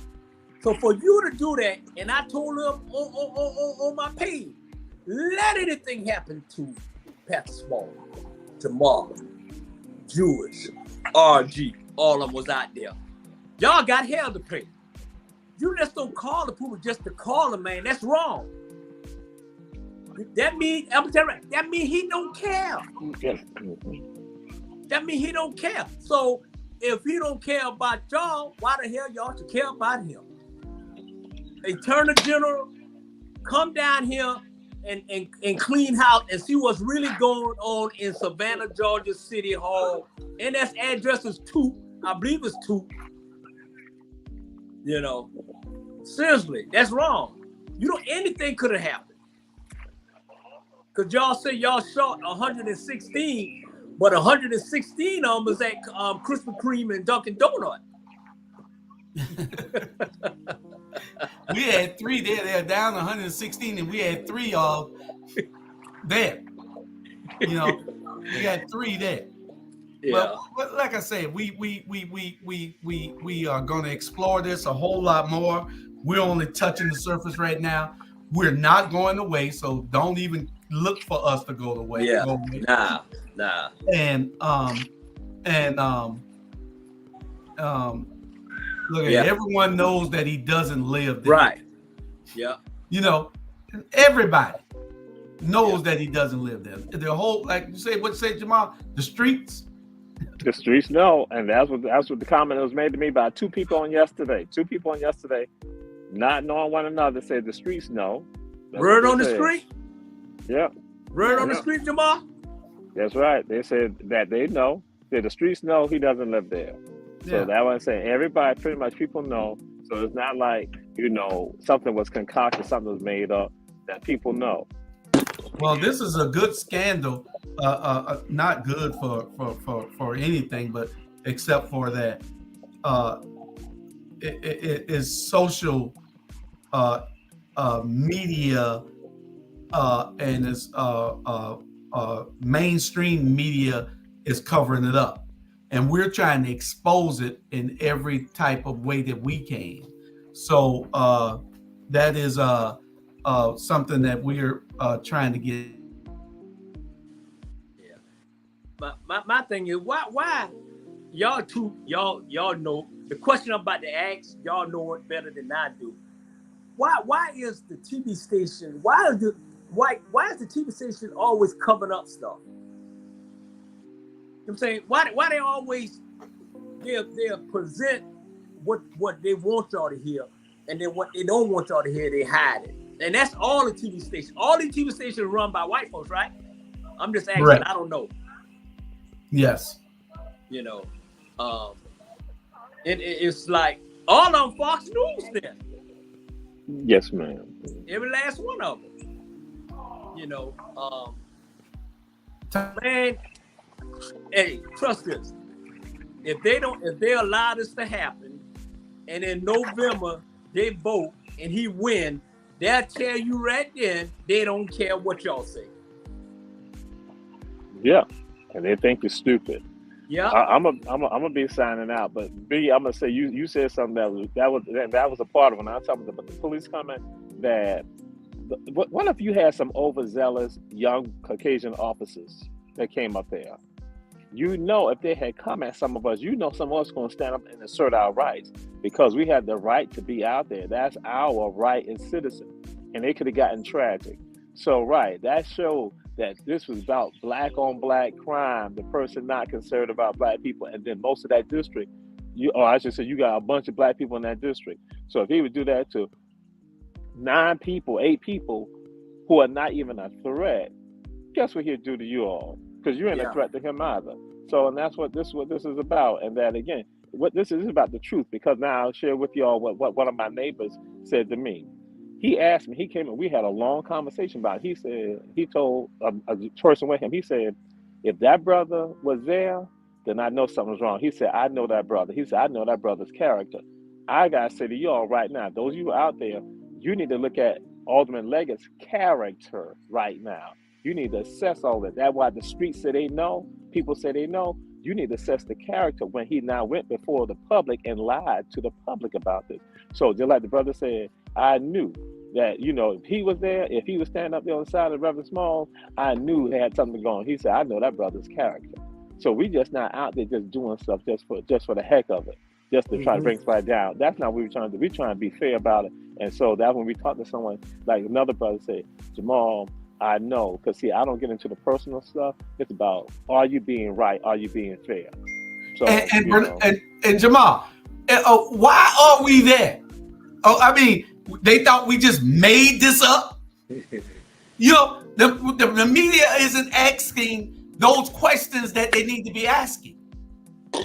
They thought what? We just made this up? We just came there? No, we have strong evidence to prove that he doesn't live there. And matter of fact, we got lucky, went there early, caught the student going in the house who lives in the house with 3 other students, and you still don't believe us. What the hell is wrong with y'all? And there were people complicit in the crime. While we were there were people that were walking out the back door area, in that backyard area. That's what happened when we were there, because I was standing looking, and then I saw it was a female, and then I saw just walking. So I ain't thinking much about it. So now I realized, I said to myself, oh, that's what it was. It was like probably telling them to leave out. Yeah, they done left out the back door. That's why the media didn't see them when the media went in the house. They done walked out the back door. That's all you and Robert go back there, because y'all saw somebody leaving out the back. Y'all went down the little driveway. But the thing is, we didn't just make this up. This is a cover up. Detric his integrity is being challenged. And if you think we're lying, Detric, sue us. Sue us if you think we're lying. Then you got to produce documents. Then you got to produce documents on who lived in the house. You got to produce lease agreements for who you leased the house to and all that kind of stuff. We'll see whether you lie about all that. And we'll track those students down. Make it messy. You're the only one making it messy. We're just doing what we're supposed to do. And I'm about to sign off, because we're about to leave, because we've been out here planting today. So, we're getting ready for the greens, all that, the kale, we get that, rutabagas, and all that. So, yeah. So I'm gonna sign out. Our part of it. Hey, y'all planting any nuts? Yes, I have ground nuts. I'm always have nuts. This is not America After Dark. All right, bro. All right, catch you later. Yeah, but appreciate you staying on with me, and because I just go off on the wrong way. Yeah. Hey, no, it's like, man, it's a lot. If you look on my page, I got 6 things I discussed, man, and they call Ninja Please. I don't know what's wrong with them, man. And I know for a fact, I said, okay, you know what? I'm gonna do this, because anytime you attack a good black man, then I got a problem with you. And I'm tired of them attacking Dion. And I just got to say, man, I'm over it. And I get seven names. It is crazy. And Levitt, he's in one of them, and Van in the other one, and Clarence Thomas and Jason Whitlock and all of them, man. What give them the right, Jews, to destroy your community, and you came from a black woman? Yeah. Well, they don't have that integrity. They don't have that type of, it's all about self right now with these people. and that's all they're thinking about is self. We got to get out of here because we're 12 minutes over our time. Oh, okay, okay. All right. But we'll continue this probably on the Rabble. We're gonna be touching this on every show that we got. Some type of way that we're gonna be touching it on every political show, rather. Not on every show, on every political show. And or any shows that want to touch it, they can. Right. But we will be bringing y'all the latest, so just stay tuned, and we'll go from there. Okay. All right. I appreciate you, my brother, and we will get together later on. Yeah, definitely. I'm gonna go outside and play with my little grandkids. So hey, love you, bro. You be good. Love you too, man. You be good. All right. All right.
I like that.